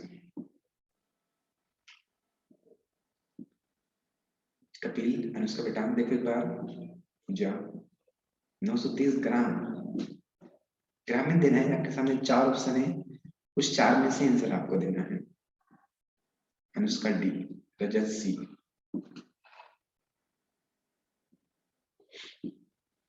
देखो भाई, आप लोगों को अभी मैंने बताया कि आपके अलग अलग यूनिट है। यदि आपके सामने आता है TONE आता है, सिर्फ 4 ही लेटर आए यहाँ पे, तो 4 लेटर तो बड़ा यूनिट हो गया भाई। इसका मतलब कितना होगा, 1016 किलोग्राम होगा, जो यूनिट कहाँ का है, अमेरिका का है, बड़ा वाला। इंडिया की यदि हम बात करेंगे तो इंडिया में आता है TONE आता है, डबल ई आता है, तो इंडिया में तो कितना होता है, फिक्स 1000 किलोग्राम होता है। आपका TON आता है, इसका मतलब होता है 907 किलोग्राम होता है, क्योंकि यहाँ पे भी 3 होते हैं, यहाँ पे भी 3 लेटर है, अलग अलग यूनिट है। यूनिट कहाँ का होता है, ब्रिटेन का होता है। अब देखिए, एक टन पूछा है कि एक टन बराबर किसके इक्वल होगा यहाँ पे, ठीक है। तो देखो आपने बताया है 1 टन बराबर, तो TON 907 kg, बिल्कुल सही है। 1 टन बराबर कितना दे रहा है आपका, ये दे रहा है आपका TONE 0.897 टन दे रहा है 1 टन बराबर। आपको पता है कि 1 टन लिख रहा है, यहाँ पे कितना लिख रहा है आपका 907 लिख रहा है, और ये TONE बोल रहा है। TONE मतलब कितना हो जाएगा आपका 1016। तो TONE में जब आप 1016 का भाग दोगे तो फाइनली यहाँ पे जो वैल्यू निकल के आएगा वो कितना निकल के आएगा, ये वाला वैल्यू निकल के आ जाएगा, है ना। और आपका जो 907 kg है, TON डबल एन, मतलब डबल एन आ गया, डबल एन मतलब क्या हो जाएगा, 1000 हो जाएगा वहां पे। तो लिख दो बढ़िया सा, ये हो जाएगा आपका 907 और TON में कितना हो जाएगा आपका 1000 हो गया। अब जैसे आप सूर्य दरअसल लिख दिया 1000 जैसे लिखा, तो 3 जीरो लगा दो, 1 2 3 पॉइंटर लगाया, और एक का आपका कितना आ गया, यहाँ पे 0 आ चुका है, तो ये हो जाएगा 907। तो ये वाला भी सही है, मतलब जो आपका ऑप्शन नंबर जो डी होगा, ऑप्शन नंबर डी यहाँ पे क्या होगा, बिल्कुल राइट आंसर होगा, ठीक है। आगे समझ में किसे किया इस टाइम में, यदि किसी को डाउट दिक्कत है जिसमें पूछ लें। इजी था ना, और सभी लोग ए पे चले गए, यस सर यस सर, है ना। चलिए, तो इसको पढ़ना अच्छे से आप लोग, उसको देखना किस प्रकार से क्वेश्चन यहाँ पे दिए गए हैं, ठीक है। चलिए नेक्स्ट, जिसका भी हो जाते हैं हैंड रेज करना, पहले क्वेश्चन को ध्यान से पढ़ना। इसको बताइए इसमें आंसर क्या आएगा आपका, जो अभी बताया था ना आपका अनकंसोलिडेटेड ओवरलेइंग, और आपका आ गया अंडरलेइंग आ सी गया, ऑप्शन। है ना। अंडरलेइंग में क्या आ जाएगा, अंडरलेइंग में ओनली वन किसके अंडर है, उसी मतलब बी के अंडर में है, तो बी के अंडर नीचे कौन हो जाएगा, वहां पे सी होता है। तो अंडरलेइंग आता है आपका क्या आता है, सी होता, मतलब सी ओरिजिन होता। लेकिन यहाँ पे क्या बोल दिया आपका, ओवरलेइंग बोल दिया, तो ओवरलेइंग में क्या आता है आपका, रेगुलेट हो जाएगा। तो ये क्वेश्चन बीएचयू पूछ चुका है, तो यहाँ पे जो ऑप्शन नंबर सी क्या होगा आप लोगों का राइट आंसर होगा। सपोज करो यहाँ पे यदि आपका जब अंडरलेइंग आता तो जो आंसर होता, वो आंसर क्या होता आप लोगों का, कैंसर होता गाइस, सी ओरिजिन होता, ठीक है। चलिए इसको अरेंज कीजिए, जिससे पूछूंगा भाई आंसर देना, जिससे पूछूंगा भाई आंसर देना। तो एक क्वेश्चन को अच्छे से पढ़ लो बढ़िया तरीके से, अच्छे से समझ लो, फिर मैं जिससे पूछूंगा वही जवाब देना, है ना। पढ़ लो बढ़िया से, कोई आंसर नहीं देगा मैं म्यूट कर देता सर, है ना, तो आंसर कोने को बोल देगा, कर दिया म्यूट मैंने।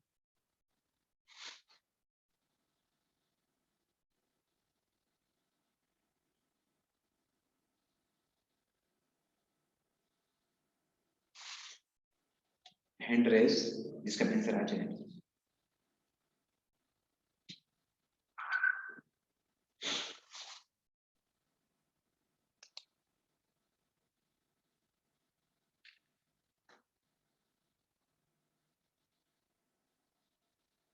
हैंड रेस करें किसका आंसर आया ना। अच्छा फिर चैट बॉक्स में आंसर दे आप लोग, चलो चैट बॉक्स में आंसर दे दो, कोई दिक्कत नहीं। Answer the video chat box में।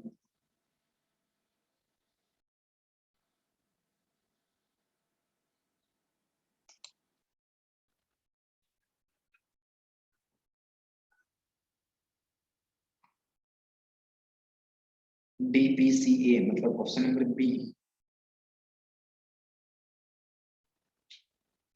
ए ABCD बिल्कुल सही जवाब है, ऐसा नहीं। विनीत बी, बाकी लोग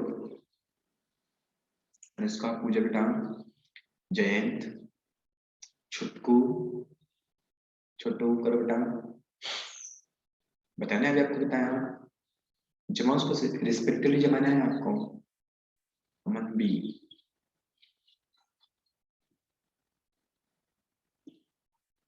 क्लास डेली ज्वाइन करो अमन, आप बेटा मॉर्निंग क्लास ज्वाइन ही कर रहे हैं। सी, अभी सी, छोटू बी, क्या नाम है अमन, मॉर्निंग क्लास कंटिन्यू करो बेटा। रोशनी, टॉप स्वेल सब स्वेल बेडरॉक,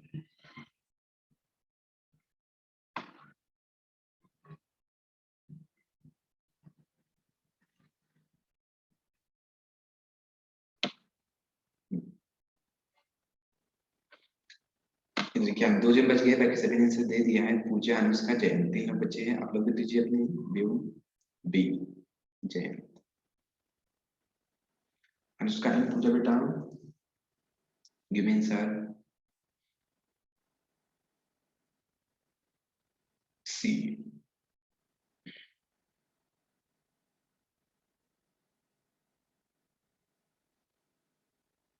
बी,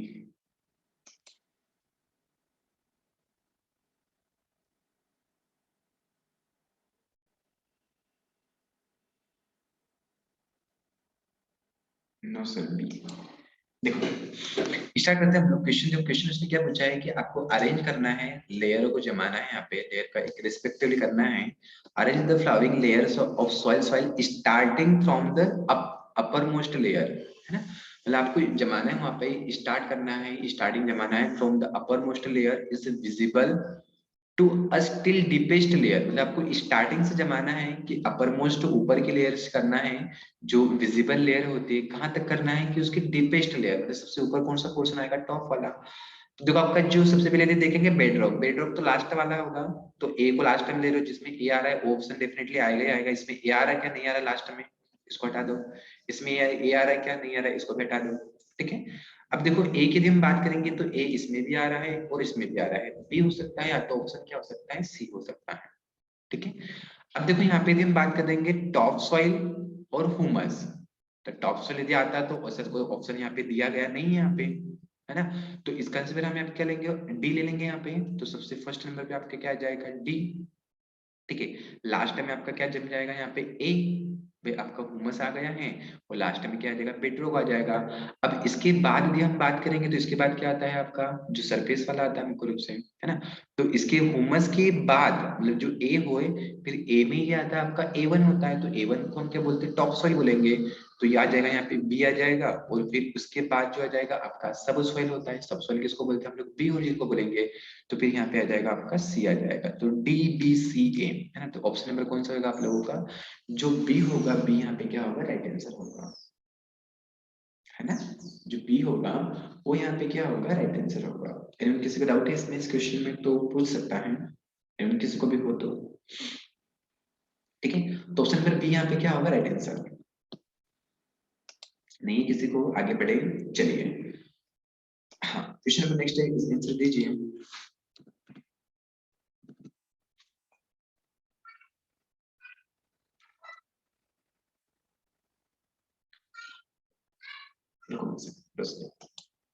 इसका आंसर दो पहले।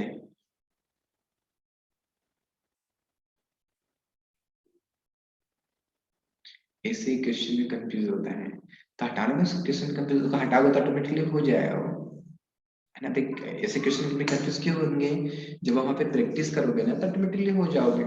जब बस आपको प्रैक्टिस की नीड है, जितना ज्यादा प्रैक्टिस करोगे उतने क्वेश्चन के डाउट सॉल्यूशन होंगे, है ना। बस प्रैक्टिस करते जाओ, जितना प्रैक्टिस करते रहोगे सॉल्यूशन जो रहेगा उतना आपको इजीली मिलते जाएगा। बस ये है कि आपको वहां पे प्रैक्टिस करना है। मैंने बताया भी था कि भाई 50 क्वेश्चन आप डेली लगाओ, 50 क्वेश्चन डेली लगाते हो तो डेफिनेटली चीजों वहां पे आप लोगों को इजीली से आप उसको वहां पे गेन करोगे गाइस।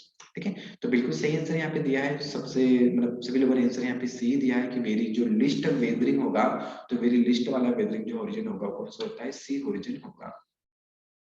लास्ट बताइए आंसर सही लगा है रॉन्ग लगा है? which is the found in virgin soil। virgin soil किस में पाई जाती है? ओ में पाई जाएगा, सब सरफेस में पाया जाएगा, आपका सरफेस में, सब सरफेस में होगा या एलिवेशन में होगा? सर डी नहीं हो सकता है, डी क्यों होगा बेटा? डी क्यों होगा? आर में क्यों प्रेजेंट होगा? सी बताया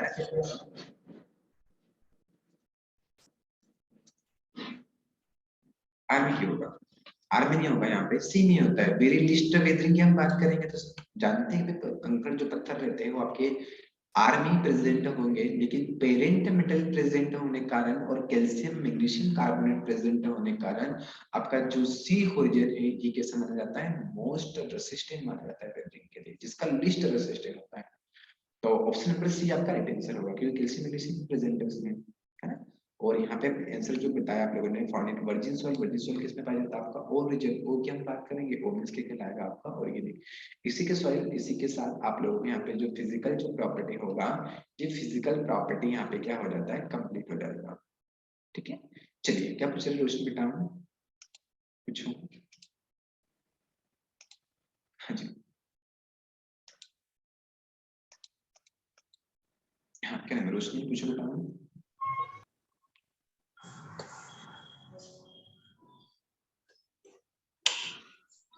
सर टॉप सॉइल तो ओ होरिजोन में होता है ना पहले, और ह्यूमस तो ए होरिजोन में होता है, तो कैसे आ? देखो यहाँ पे आपको जो पूछे बिल्कुल सही क्वेश्चन है आपका। देखो यहाँ पे जो दिया गया है, जैसे यदि इस ऑप्शन के अकॉर्डिंग हम यहाँ पे बात करना चाहें, है ना, इसके अकॉर्डिंग हम बात करेंगे यहाँ पे, तो आपने पता है टॉप जो आपका टॉप साइड होता है वो तो ऊपर वाला है, बिल्कुल सही बात है। अब देखो यदि आप बी को पहले नंबर पे जमाते हो और ए को आप लास्ट में जमाओगे, तो ऐसा कोई ऑप्शन है क्या? इस ऑप्शन बताओ कि बी पहले नंबर पे आ रहा है और ए लास्ट में आ रहा है, ऐसा कोई ऑप्शन है क्या? नहीं है ना ऑप्शन। फिर क्या इस कंडीशन में क्या क्या करोगे आप?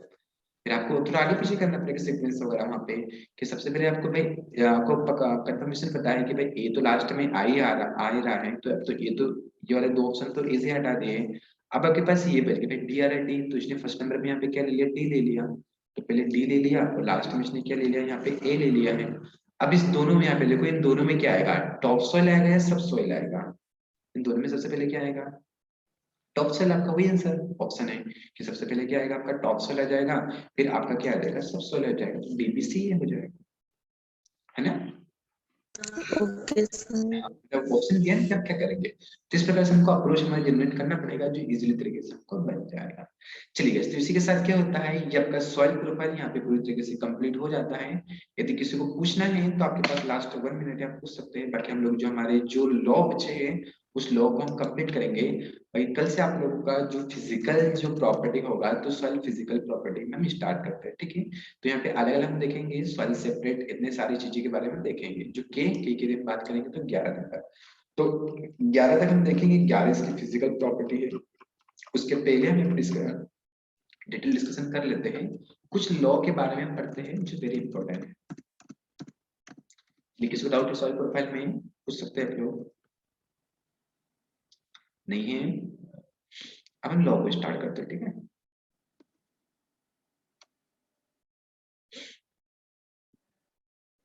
देखो करें स्टार्ट। सभी लोग एग्री हो? तुम लोग जी सर, तुम लोग बढ़िया से एग्री हैं?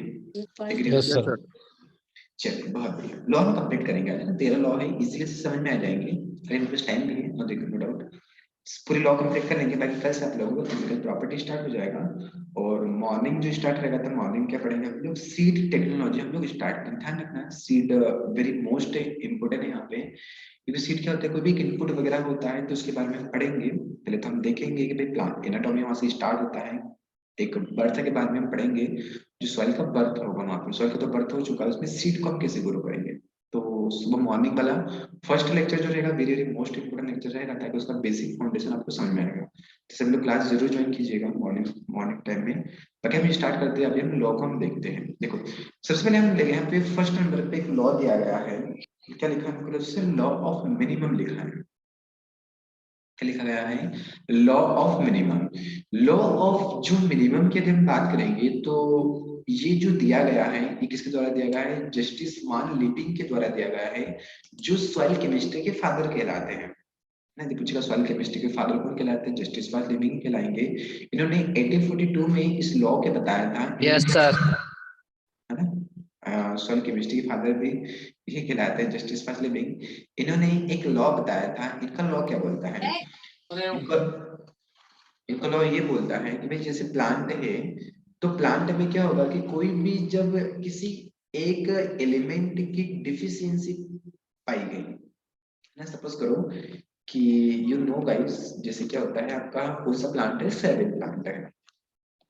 आप सब लोग जानते भी हो सोयाबीन प्लांट के बारे में कि जो सोयाबीन प्लांट है तो सोयाबीन प्लांट के लिए आपका जो सल्फर एलिमेंट है ये क्या माना जाएगा? बहुत ही क्रूशियल माना जाएगा। जो सोयाबीन प्लांट है तो सोयाबीन प्लांट के लिए जो सल्फर एलिमेंट है ये क्या है? मोस्ट क्रूशियल है, क्योंकि सल्फर क्या करेगा सोयाबीन में? क्या करेगा सल्फर? सल्फर क्या करेगा?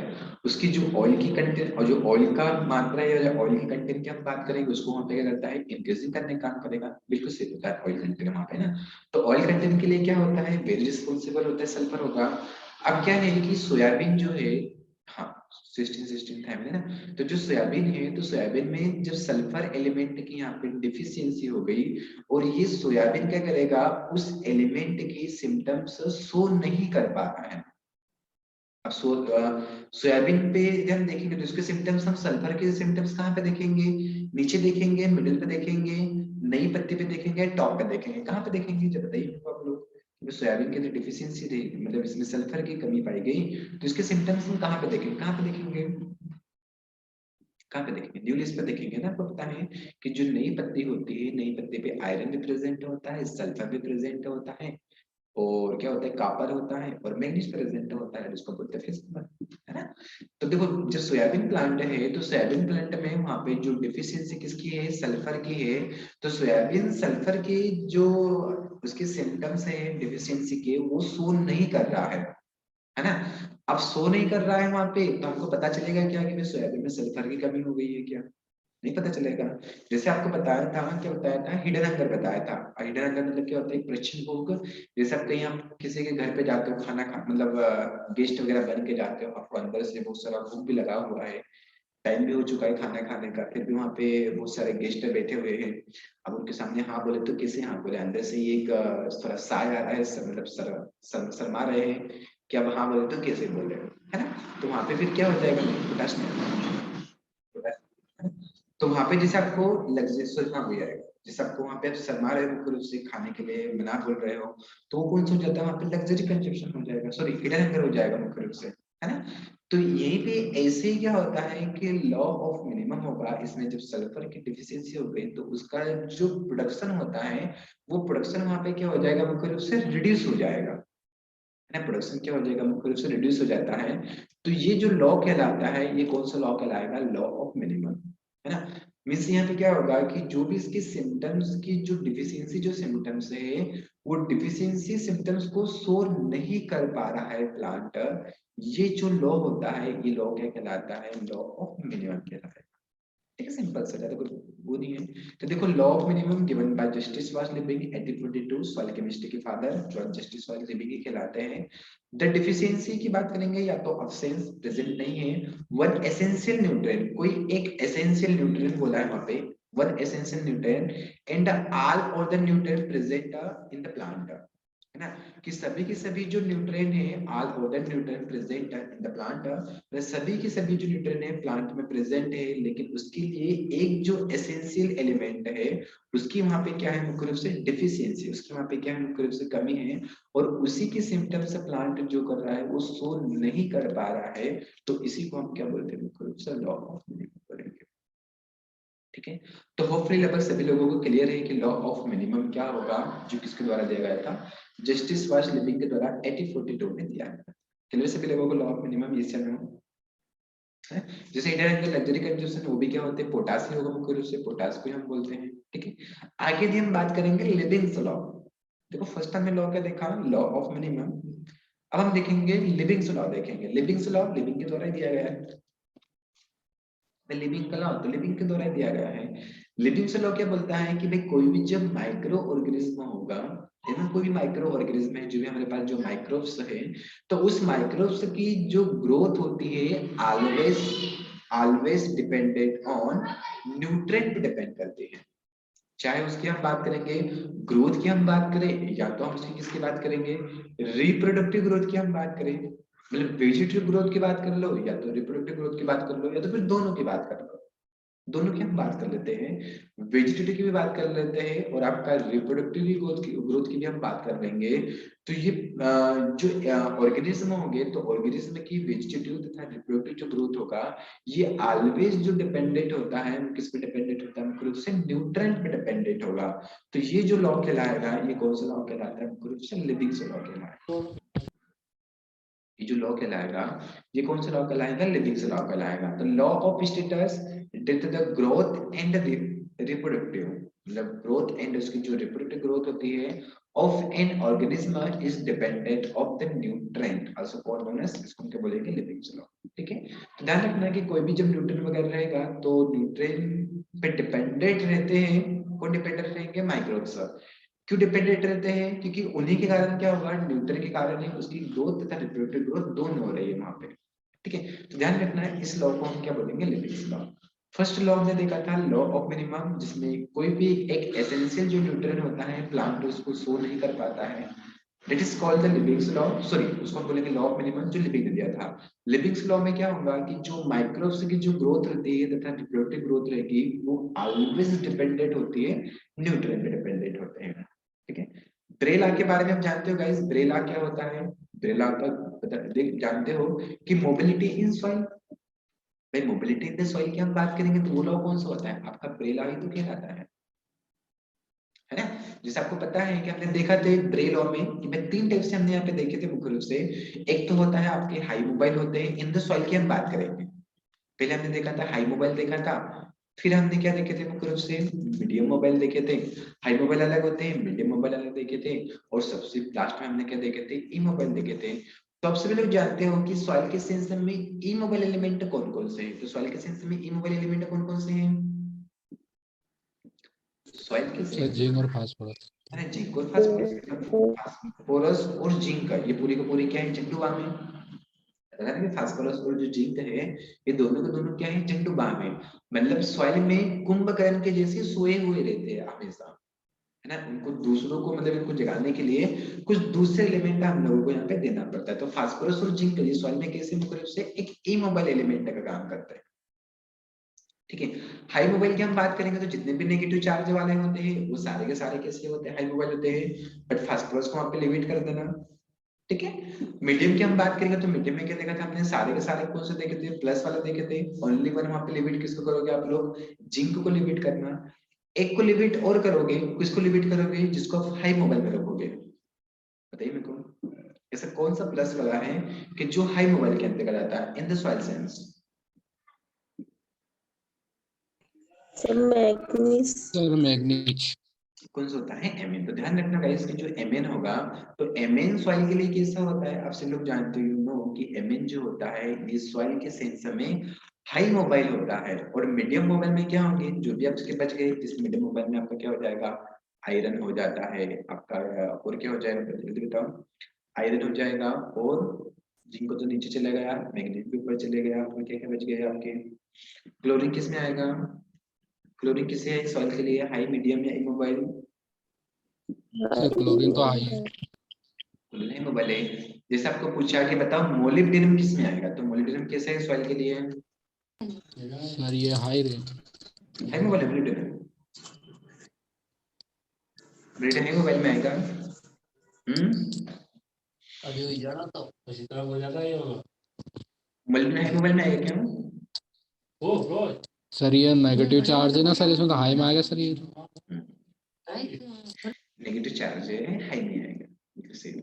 ध्यान रखना मोलिब्डेनम जो होता है ये भी सॉइल के लिए जो होता है हाई में होता है। ठीक है। चलिए, तो गाइस ये क्या होता है, आपका मोबिलिटी वाला कॉन्सेप्ट होता है, ये तो ऑलरेडी आपको पता ही है, कोई दिक्कत नहीं है, तो ध्यान रखना है, ये ब्रे लॉ के द्वारा बताया गया था यहाँ पे, ठीक है।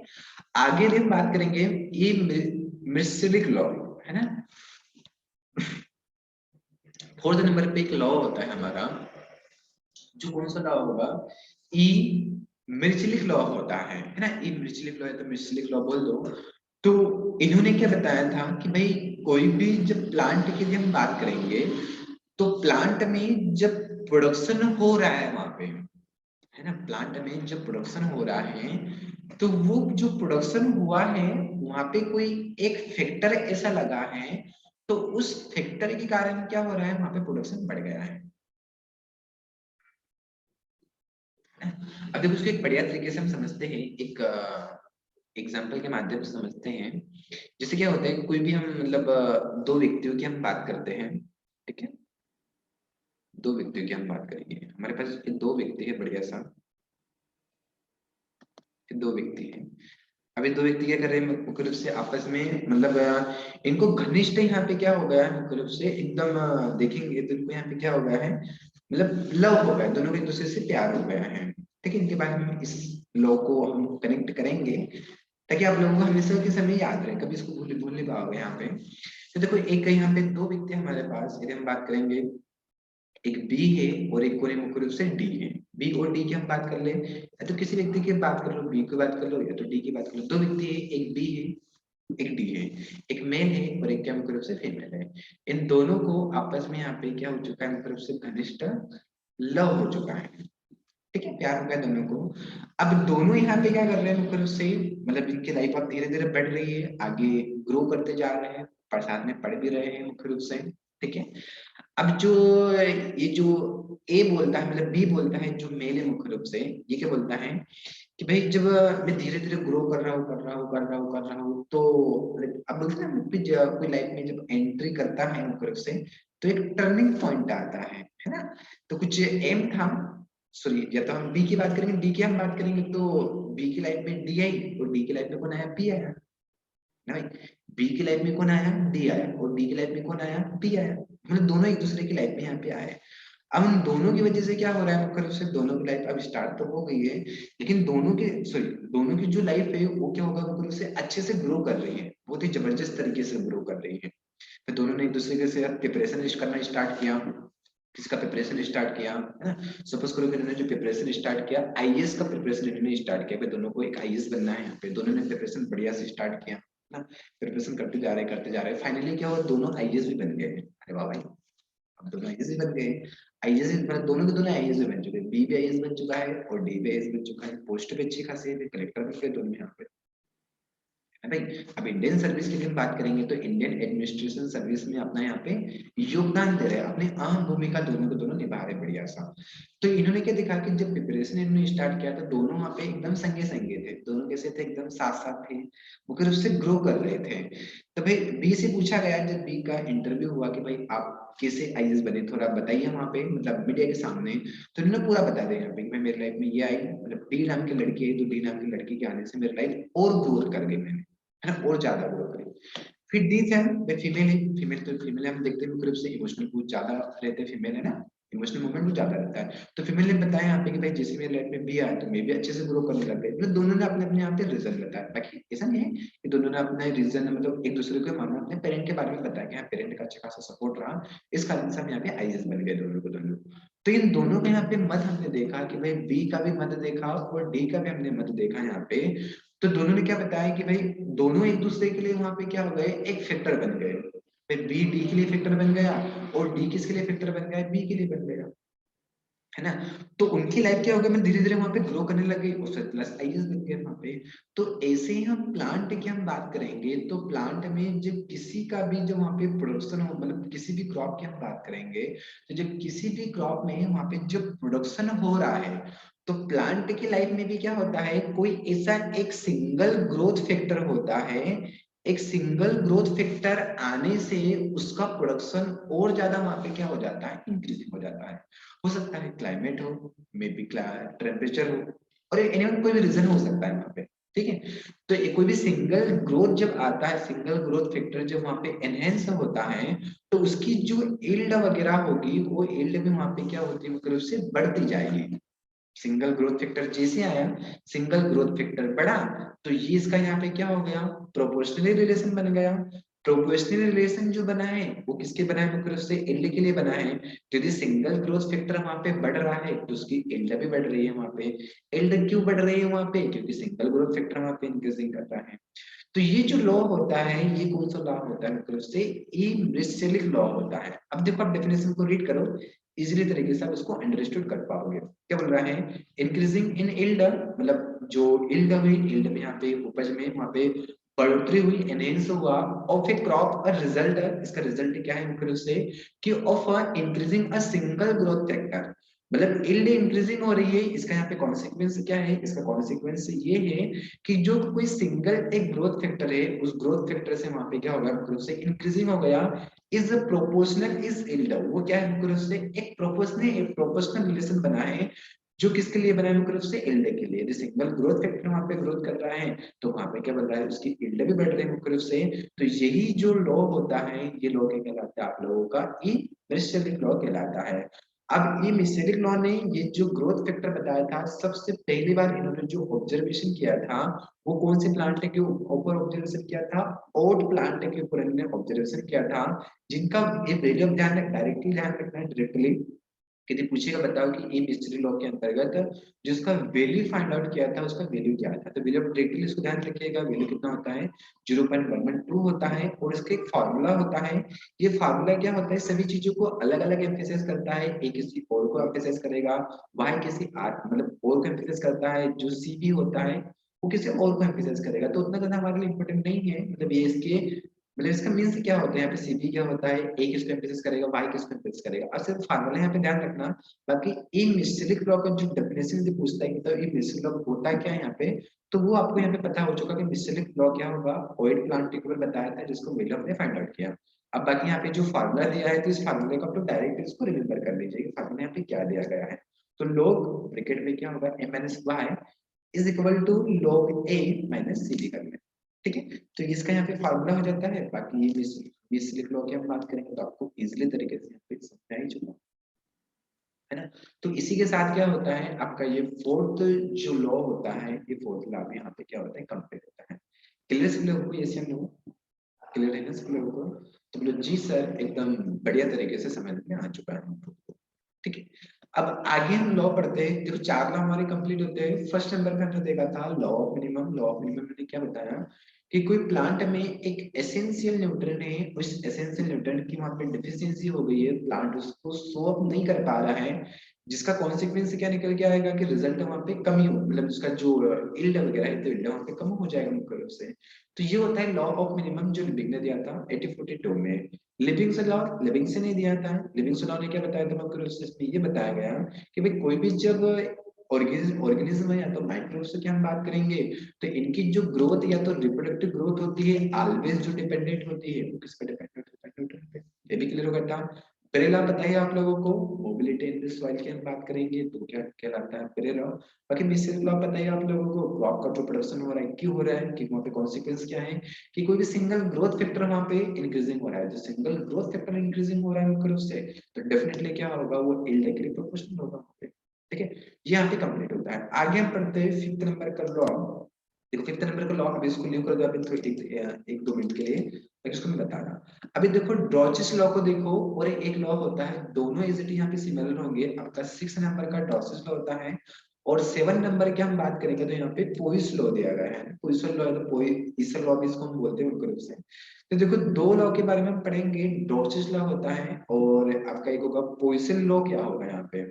ठीक है, तो देखो फर्स्ट नंबर में हम डॉर्चिस लॉ की हम बात करेंगे, तो 3 पार्टिकल लेते हैं हम लोग। ठीक है, तीनों पार्टिकल बढ़िया से हम लेंगे। आपके 3 पार्टिकल कौन से, वही पार्टिकल जो फिजिकल प्रॉपर्टी में हम स्टार्ट करेंगे। तो फर्स्ट नंबर पे हमने यहाँ पे बड़े पार्टिकल लिए, ये पार्टिकल जो कहलाएगा इस, ये पार्टिकल आपके सेम के पार्टिकल हो गए। सेकंड नंबर पे हमने थोड़े इससे स्मॉल पार्टिकल ले लिए, ये जो छोटे छोटे पार्टिकल हुए, ये पार्टिकल कौन से पार्टिकल कहलाए, सिल्ट पार्टिकल कहलाए। और सबसे लास्ट में हमने बहुत ही छोटे छोटे पार्टिकल लिए, ये जो छोटे छोटे पार्टिकल कहलाए, ये कौन से पार्टिकल कहलाएंगे मुख्य रूप से? कौन से पार्टिकल हैं? अरे कौन से? क्ले के सर। क्ले के पार्टिकल। बढ़िया सा है, 3 पार्टिकल आपने लिए, सैंड लिया, सिल्ट लिया, क्ले लिया, काफी चीजें इनके बारे में हम जानते हो यहाँ पे। देखो फर्स्ट नंबर के लिए हम बात करेंगे सैंड का। अब इसमें वाटर को इंक्लूडिंग करो, सैंड में इंक्लूडिंग करो। आपने सैंड में भी बढ़िया से इंक्लूडिंग किया, सिल्ट में भी बढ़िया से इंक्लूडिंग किया, और क्ले में भी, तीनों में इंक्लूडिंग किया आपने। सैंड में भी इंक्लूडिंग किया, सिल्ट में भी, क्ले में भी इंक्लूडिंग किया। अब बताइए कि जो पानी, जो वाटर का जो फ्लो होता है, तो वाटर का फ्लो फास्ट किस में होगा कि जो एकदम इमीडिएटली बॉटम में पहुंच जाएगा? तो किस में पहुंचेगा? क्ले में? सैंड में। अच्छा सैंड में सर। सैंड में इमीडिएटली क्या हो जाएगा? बॉटम में पहुंच जाएगा। सिल्ट Yes, में sir. थोड़ा धीरे धीरे जाएगा, और क्ले में तो बहुत ही धीरे धीरे जाएगा। लेकिन धीरे धीरे जाएगा, लेकिन क्या होगा, बहुत लंबे समय तक इसमें बना हुआ रहेगा। अब जब लंबे समय तक इसमें बना हुआ रहेगा, तो इसका क्या हो जाएगा कि वाटर होल्डिंग कैपेसिटी क्या हो जाएगा? ज्यादा होगा इसका, है ना। वाटर होल्डिंग कैपेसिटी क्यों ज्यादा हो रहा है भाई? क्योंकि इसमें पार्टिकल कैसे, बहुत ही छोटे पार्टिकल हैं। यहाँ पे आपको समझ में आता है कि जब सॉइल में छोटे पार्टिकल बढ़ते हैं, तो उसका वाटर होल्डिंग कैपेसिटी क्या हो जाता है? इंक्रीजिंग हो जाता है। अब आपको पता है कि सॉइल में जब वाटर होल्डिंग कैपेसिटी इंक्रीजिंग हो रहा है, क्यों इंक्रीजिंग हो रहा है? क्योंकि छोटे छोटे पार्टिकल बढ़ रहे हैं। अब छोटे छोटे पार्टिकल बढ़ रहे हैं, तो सीसी क्या होगा? इंक्रीजिंग या डिक्रीजिंग? इंक्रीजिंग होगा सर। Increasing. सीसी भी वहाँ पे इंक्रीजिंग हो जाएगा।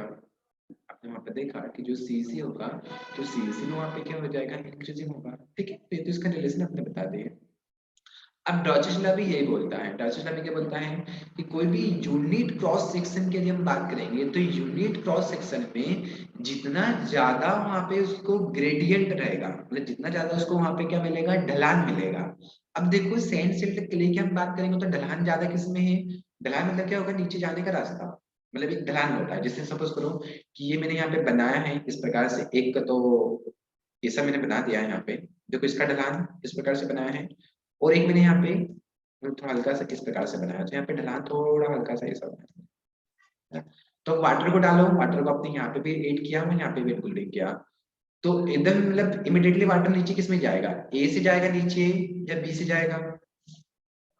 तो ये तो आपका क्या हो गया? Yes. ये तो आपका समतल हो Yes, गया है sir. ना। और ए में देखो, ए में क्या है? ढलान ज्यादा है यहाँ पे। ए में ढलान ज्यादा, स्लोप ज्यादा है। जैसे आप वहां पे वाटर को बिल्डिंग मतलब डालोगे, तो वाटर क्या होगा? इमीडिएटली एकदम नीचे आ जाएगा यहाँ पे। लेकिन इसमें ऐड करोगे यहाँ पे, तो भाई यहाँ से तो आ रहा है, लेकिन यहाँ पे धीरे धीरे धीरे धीरे धीरे धीरे जाएगा यहाँ पे, है ना। यहाँ पे क्या हो रहा है? धीरे धीरे जा रहा है। तो यहाँ पे क्या बोलता है? डार्सी लॉ का नियम ये बोलता है कि भाई जितना ज्यादा उसको वहां पे ग्रेडियंट मिलेगा, पानी का जो वाटर का जो फ्लो होगा, वाटर का फ्लो क्या होगा? उतना ज्यादा फास्ट होगा। तो देखो यहाँ पे ढलान ज्यादा है, तो सिंपल सी बात है कि वाटर का जो फ्लो होगा वो भी क्या होगा? बहुत ज्यादा होगा। तो डॉर्चेस लॉ का नियम ये बोलता है कि जितना ज्यादा वहां पे ढलान, पानी का जो फ्लो रहेगा, उतना ज्यादा वहां पे क्या हो जाएगा? ज्यादा हो जाएगा। मतलब ये जो रिलेशन होता है, ये जो ग्रेडियंट होगा, जो स्लोप होता है, तो स्लोप के क्या होगा? मुख्य रूप से प्रोपोर्शनल रिलेशन होगा कि जितना ज्यादा वहां पे ढलान होगा, वाटर का फ्लो भी क्या होगा? उतना ही ज्यादा होता है। तो ये कहलाता है आपका डॉर्चेस लॉ कहलाता है। एज इट इज सेम का सेम यदि हम बात करेंगे, जो आपका पोइसन लॉ होता है, पोइसन लॉ भी यही बोलता है मुख्य रूप से कि भाई आपका जो सैंड पार्टिकल है, सिल्ट पार्टिकल है, क्ले पार्टिकल, लेकिन इन्होंने यहाँ पे क्या किया था? ढलान को इंक्लूडिंग ना किया, इन्होंने पार्टिकल बेस पे बताया था पोइसन लॉ ने कि भाई आपके पास 3 पार्टिकल है, तीनों पार्टिकलों में वाटर को ऐड करोगे, तो इमीडिएटली जो रहता है, ऐसा कौन सा वाटर रहेगा? इमीडिएटली एकदम बॉटम में चले जाता है। तो किसमें जाएगा? सेट में इमीडिएटली बॉटम में ऐड हो जाएगा, है ना। तो ये जो लॉ कहलाता है, कौन सा लॉ कहलाता है? पोइसन लॉ कहलाता है। देखो दोनों लॉ जो होंगे यहाँ पे आपके कंप्लीट होते हैं। Express water movement in the soil में एक्सप्रेस करेंगे वाटर के मूवमेंट को, किसमें करेंगे? सॉइल में करेंगे। The quality of water passing a unit cross section is proportional of the gradient the hydraulic head. Hydraulic head आपने देखा है क्या कि जो क्या होता है? ट्रैक्टर होता है, जो ट्राली होती है, ट्राली धीरे धीरे क्या होती है? ऐसे पीछे से खड़ी होती है, तो पीछे जो सामान रखा रहता है, वो क्या पीछे के पीछे गिर जाता है? वैसे होता है ना, धीरे धीरे धीरे। सपोज करो उसमें कोई गिट्टी या रेत भरी हुई है, तो धीरे धीरे क्या होता है? इस प्रकार से ऊपर उठती जाती है। धीरे धीरे ऊपर उठेगी, तो पीछे जो भी रहेगा वो सारा का सारा नीचे गिर जाएगा। तो जो नीचे से पंप लगा रहता है, वो क्या रहता है? हाइड्रोलिक का तो काम करता है। हाइड्रोलिक मतलब क्या करता है? उसको उठाने का काम करता है ना। हाइड्रोलिक क्या करेगा? उसको वहां पे उठाने का काम करेगा। तो ये जो लॉ कहलाएगा गाइस, ये कौन सा लॉ कहलाता है आप लोगों का? डार्चेस लॉ कहलाएगा, क्योंकि ये प्रोपोर्शनली है। ये किसके प्रोपोर्शनल है? मुख्य रूप से ग्रेडियंट ऑफ हाइड्रोलिक हेड के, क्योंकि वहां पे ग्रेडियंट लगा हुआ है, स्लोप लगा हुआ है, वहां पे स्लोप ज्यादा है मुख्य रूप से, तो वाटर का जो मूवमेंट होगा वो भी वहां पे क्या होगा? फास्ट हो जाएगा। तो ये जो लॉ कहलाता है, ये कौन सा लॉ कहलाता है? डार्सीस लॉ कहलाता है। बीएचयू इसको पूछेगा आपका फार्मूला, यदि बताओ डार्सीस लॉ का फार्मूला क्या होता है? तो Q इज इक्वल टू, यदि हम बात करेंगे तो KHA सभी कैपिटल में दिए गए हैं, लेकिन T को ध्यान रखना, T स्मॉल में दिया गया है, और उसके अपॉन में की यदि हम बात करेंगे तो अपॉन में जो L दिया है वो कैपिटल में दिया गया है। ठीक है, तो बढ़िया से यहाँ पे इस लॉ, इस फॉर्मूले को भी ध्यान रखना है। ये फॉर्मूला जो होता है ये किसका होता है? डॉर्सीस लॉ का होता है। बाकी यहाँ पे सभी चीजें अलग अलग एम्फेसिस करता है। K किसको एम्फेसिस करेगा, H किसको एम्फेसिस करेगा, A किसको एम्फेसिस करेगा, पर उतना ज्यादा हमारे लिए इंपॉर्टेंट नहीं है, क्योंकि सॉइल केमिस्ट्री है। ठीक है, इतना मोटिव सफिशिएंट है हमारे लिए। पोइस लॉ भी यही बोलता है मुख्य रूप से कि हमारे पास 3 पार्टिकल होंगे, आपके पास express the flow of water in narrow tube according to it flow of water in sandy soil is more than that of long and list clay soil. जब सबसे ज्यादा वाटर का जो फ्लो होगा एक यूनिट क्रॉस सेक्शन के according हम बात करेंगे तो सैंड में सबसे ज्यादा हो जाएगा, फिर उसके बाद कम किस में हो जाएगा? सिल्ट में, और वेरी जो लिस्ट होगा किसमें होता है? क्ले में होगा। तो ये जो लॉ कहलाएगा, ये कौन सा लॉ कहलाता है? आपका पोइस लॉ कहलाएगा। तो इसी के साथ आपके ये जो दोनों के दोनों जो लॉ होंगे ये यहाँ पे क्या होता है? कंप्लीट होते हैं। सबका डॉर्सीस लॉ भी कंप्लीट होता है, और एज वेल एज यदि हम बात करेंगे जो पोइस लॉ होता है ये भी क्या होता है? कंप्लीट होता है। सभी को क्लियर है यहाँ पे? यस या नो? यदि किसी को डाउट दिक्कत है, यहाँ पे जितने भी हमने यहाँ पे 5 से 6 लॉ पढ़े हैं, यदि किसी को थोड़ा बहुत भी डाउट है तो आप यहाँ पे पूछ सकते हैं। You can ask guys, no doubt. आगे बढ़े, बढ़िया। आगे एक डाउट है?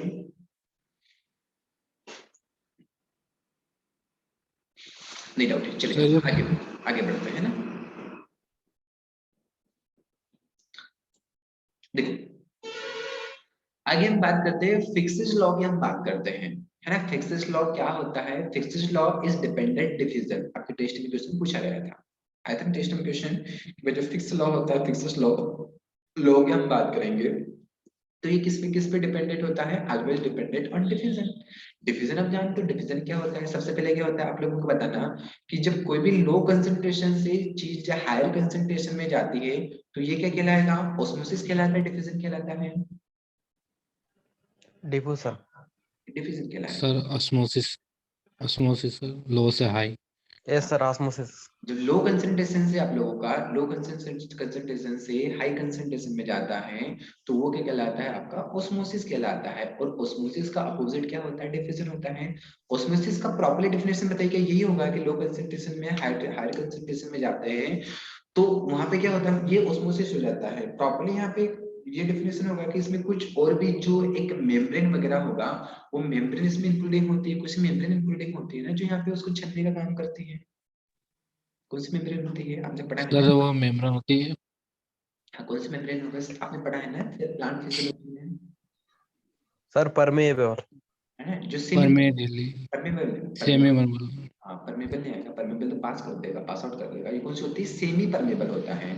सेमी परमेबल क्या होता है कि चाय की छन्नी के समान होते हैं। चाय की छन्नी आपने देखा होगा कि जब चाय की छन्नी में आप चाय डालते हो तो क्या होता है? चाय ऊपर रह जाती हो और पत्ती वगैरह सारी की सारी नीचे गिर जाती है। ऐसे होता है ना। तो चाय की छन्नी लिया, आपने चाय डाला तो चाय ऊपर रह गई और पत्ती की पत्ती नीचे गिर गया। ऐसे होता है ना कि नो जो सर। No sir. ऐसा नहीं होता है। तो क्या होता है कि जो मजाक कर रहा था ना, ये जो लिक्विड होता है तो लिक्विड क्या चले जाता है? नीचे चले जाता है, और जो आपका जो सॉलिड पोर्शन रहता है वो उसके ऊपर ही रह जाता है। तो कुछ सेमी परमेबल मेम्ब्रेन भी ऐसे ही होता है। प्लांट की हम बात करेंगे, सपोज करो कि प्लांट है, मैंने बनाया है, तो इस प्लांट में क्या होते हैं? नीचे बहुत सारे मतलब मिनरल न्यूट्रिशन रहते हैं, इसके साथ हार्मफुल भी रहती है, सोडियम वगैरह भी आ जाएंगे और दूसरे भी वहां पे आ जाएंगे। तो वो क्या करेंगे? ऊपर जाएंगे, फिर वाटर के साथ तो ऊपर ले जाएगा। जाइलम क्या करेगा? इसको ऊपर ले जाएगा, झैलम ऊपर ले जाएगा और यहाँ पे इसको छोड़ देगा। अब यहाँ पे जो मैं पॉइंट बना रहा हूँ, ये आपका क्या बना हुआ है? एसपीएम बना हुआ है। एसपीएम क्या है आप लोगों का? सेमी परमेबल मेम्ब्रेन है। तो ये क्या जाएगा? Only one. इसको पता है यहाँ पे कि हमको अंदर क्या जानने देना है ना? इसको पता है कि हमको अंदर जो अंदर है, अंदर हमको यहाँ पे क्या जाने देना है। तो ये सिर्फ जो लिक्विड पोर्शन रहेगा उस लिक्विड पोर्शन को यहाँ पे जाने देगी मुख्य रूप से। तो ये जो प्रॉपर्ली डेफिनेशन होता है ये कहलाता है आपका ऑस्मोसिस कहलाता है। मींस लो कंसंट्रेशन में हायर कंसंट्रेशन से मतलब जाना थ्रू की यदि हम बात करेंगे स्पिन के माध्यम से जाता है तो वो क्या कहलाता है आप लोगों का ऑस्मोसिस कहलाएगा। डिफ्यूजन क्या होता है, जस्टिस का अपोजिट हो जाता है, हाई कंसंट्रेशन से लो कंसंट्रेशन में जाते हैं तो वो क्या कहलाता है, डिफ्यूजन कहलाएगा। हाई कंसंट्रेशन से जाते हैं, हाई कंसंट्रेशन से जब लो कंसंट्रेशन में कोई भी चीज जाती है तो वो क्या कहलाता है, आपका डिफ्यूजन कहलाता है। जैसे आप देखते हैं डिफ्यूजन का एग्जांपल, सबसे बेस्ट एग्जांपल क्या है आपका, फुसफुस है ना भाई। सुबह से जैसे हम स्प्रे भी करते हैं, 2-4 स्प्रे मार लेते हैं, जो डीओ वगैरह होता है, जो फुसफुस होता है, 3-4 स्प्रे आपने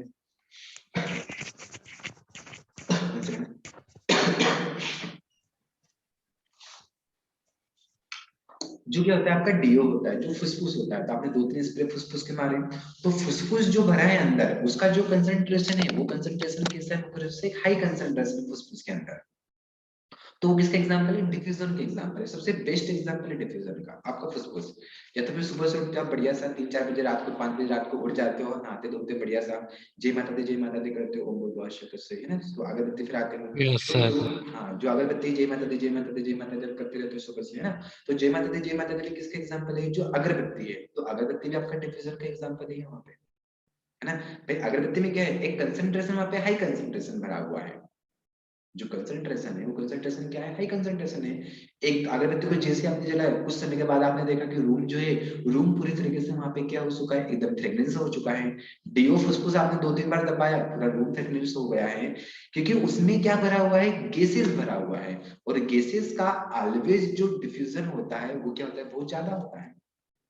तो गैसेस की यदि हम बात करेंगे तो गैसेस का डिफ्यूजन क्या होता है, बहुत ज्यादा ही तो होता है।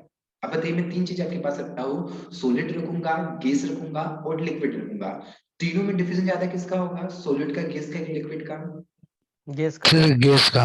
गैस जल्दी जल्दी फैल जाती है ना, इस कारण से क्या होता है, जैसे आपका जो एलपीजी सिस्टम होता है, तो एलपीजी भी तो वही सिस्टम है, वो भी क्या है, हाई कंसंट्रेशन है अंदर, लेकिन उसके अंदर जो आप आपने सपोज करो कि रेगुलेटर यदि खुला छोड़ दिया वहां पे तो गैस बाहर निकलते रहते हैं, तो उससे भी क्या होता है, हमको पता चल जाता है कि भाई रूम में कहीं ना कहीं गैस जो होता है, गैस लीकेज हो रही है ना। तो उसमें भी ऐसी गैस भरी जाती है कि जो अलग से क्या होता है, मुख्य रूप से एक स्मेल कर जाते हैं वहां पे कि भाई हाँ इसमें ये स्मेल वाली गैस है, मुख्य रूप से जिसको हम बोलते हैं एथिल मार्केटन बोलेंगे। तो एथिल मार्केटन जैसे ही बाहर आता है तो हम लोगों को पता चल जाता है कि गैस कहीं की लीकेज हो रही है ना। तो वो भी सबसे एक बेस्ट एग्जांपल है मुख्य रूप से। तो उसके जो अंदर का जो कंसंट्रेशन है वो कैसा मुख्य रूप से एक हाई कंसंट्रेशन है, जिससे हम एक दो मतलब बाहर निकलता रहता है मुख्य रूप से। आपका जो गैस टंकी वो भी किसके एग्जांपल है, डिफ्यूजन के एग्जांपल ही है भाई। जो फटता है ना बहुत जल्द से फटेगा, आपका इसको ले लो, डीओ को ले लो, जो फटेगा तो बहुत जल्द से फटता है वहां पे, क्योंकि उसके अंदर के जो छोटे छोटे जो मोलिकुलर है वो कैसे बहुत ही सटे हुए हैं, बहुत एकदम पास पास है, इस कारण से उसका अंदर कंसंट्रेशन कैसा है, हाई कंसंट्रेशन है, और बाहर का जो कंसंट्रेशन मिला उसको लो कंसंट्रेशन मिल गया। तो हाई कंसंट्रेशन से लो कंसंट्रेशन में जाना उसको हम क्या बोलते हैं, डिफ्यूजन बोलेंगे। तो यही जो लॉ मैंने जितना भी आपको एग्जांपल दिए सारे के सारे जो एग्जांपल है ये किसके एग्जांपल है, आपके फिक्सिस लॉ के एग्जांपल है। तो Fick's law always dependent diffusion as पर the Fick's law of diffusion, जिसे डिफ्यूजन करता है मुख्य रूप से डिफ्यूजन पे डिपेंडेंट करता है। फ्लक्स की हम बात करेंगे, फ्लक्स मतलब क्या होता है, वहां पे इंक्रीजिंग होना, मतलब वहां पे फ्लो होना। फ्लक्स को आप एक तरह में यूज कर सकते हो यहाँ पे, फ्लो होना मतलब बहने के रूप में सेंस। तो फ्लो बोल दो या तो फ्लक्स बोल दो या तो इंक्रीजिंग बोल दो। तो flux of gases across the plant is proportional to the concentration gradient. Concentration gradient मतलब उसके अंदर जो भरा हुआ है वो पूरी तरीके से कंसंट्रेट फॉर्म है, ये प्रोपोर्शनल होगा, किसके प्रोपोर्शनल होगा, मुख्य रूप से गैसेस के फॉर्म में। गैसेस का जो होगा मुख्य रूप से क्या होता है, गैसेस की स्प्रेड बहुत ज्यादा होता है भाई, एकदम स्प्रे मारते तो रूम वहां पे फ्रेगनेंस हो जाएगा, मतलब उसके जो स्पीड का जो उसकी स्प्रेड होने की जो रेट है वो क्या मुख्य रूप से हाई है। तो यही जो लॉ कहलाएगा, ये लॉ कौन से कहलाएगा, आप लोगों का फिक्सिस लॉ कहलाएगा। तो यहाँ पे ध्यान रखना minus D minus capital D फिर स्मॉल डी सी अपॉन में डी एक्स, फार्मूले को भी ध्यान रखने का, ये केमिस्ट्री के हिसाब से यहाँ पे ना, सॉरी केमिस्ट्री के हिसाब से। तो फिक्सिस लॉ भी क्या होता है, आई थिंक होप सभी लोगों को होपफुली यहाँ पे कंप्लीट हुआ, क्लियर सभी लोगों को ये सेशन आपका पे फिक्सिस लॉ भी क्या होता है, कंप्लीट होता है। तो देखो आगे हमने अभी 3 लॉ कंप्लीट किए, एक डॉल्सेस लॉ वाला कंप्लीट किया, बोविस लॉ, फिक्सिस लॉ यहाँ पे हमने कंप्लीट किया। बाकी ऊपर के हमने 4 लॉ देखे, लॉ ऑफ मिनिमम देखा, लेविस लॉ देखा, ब्रे लॉ देखा और इम्बिसिलिक लॉ देखा। तो चारों के चार लॉ यहाँ पे क्या हो जाते हैं, कंप्लीट हो जाते हैं। अभी इसमें बच्चे भी हुए हैं, जैसे गोल्ड स्मिथ का लॉ क्या होता है, लेंगिमियर लॉ क्या होता है आपका, ठीक है, फॉरेस्ट लॉ क्या होता है, बर्नौली लॉ क्या होगा, रिचर्ड लॉ क्या होता है और डी बाय हकल लॉ क्या होता है। 5 से 6 लॉ अभी भी यहाँ पे रिमेनिंग है आपके। तो कर ले कि मोर देन इतना सफिशिएंट है आज के लिए, मोर देन सफिशिएंट है ना, तो फिर ऊपर से जाएगा सर बहुत है सर, बहुत हो गया है ना। Yes sir, more than sufficient. हाँ आज के लिए क्या मोर देन सफिशिएंट है, बाकी हम इसको कल कंप्लीट कर लेंगे, डोंट वरी। इसे कोर्स आपको स्पीड चल रहा है, थोड़ा सा और बचा हुआ है, करीबन 80 पेज के समथिंग और है कि आपका पार्ट 2 फिनिश हो जाएगा, है ना। तो लगभग 15 दिन का हो रहा है कि 15 दिन 10 दिन का है, 10 दिन में पूरा आपका फिनिश हो जाएगा, है ना। तो कल इसको हम कर लेंगे, 6 बार बचेंगे तो आपके 6 कंप्लीट हो जाएंगे। और फिर उसके बाद जो हम डिस्कशन करेंगे, उसके बाद डिस्कशन हम क्या करेंगे, फिजिकल प्रॉपर्टी। कल आपका फिजिकल प्रॉपर्टी का जो सॉइल सेपरेट रहेगा, तो सॉइल सेपरेट हम कंप्लीट करेंगे, और आपके जो 6 लॉ बच गए इसको भी हम कंप्लीट करेंगे। बाकी मिलते हैं हम लोग मॉर्निंग में, बढ़िया सा एग्रीकल्चर प्रोग्राम पढ़ के आइएगा। पहले मैं आपसे एग्रीकल्चर प्रोग्राम पूछूंगा, उसके बाद में से टेक्नोलॉजी स्टार्ट करूंगा, ठीक है। तब तक के लिए सभी लोगों को शुभ रात्रि, मिलता हूँ आप लोगों को मॉर्निंग में। See you, thank you so much.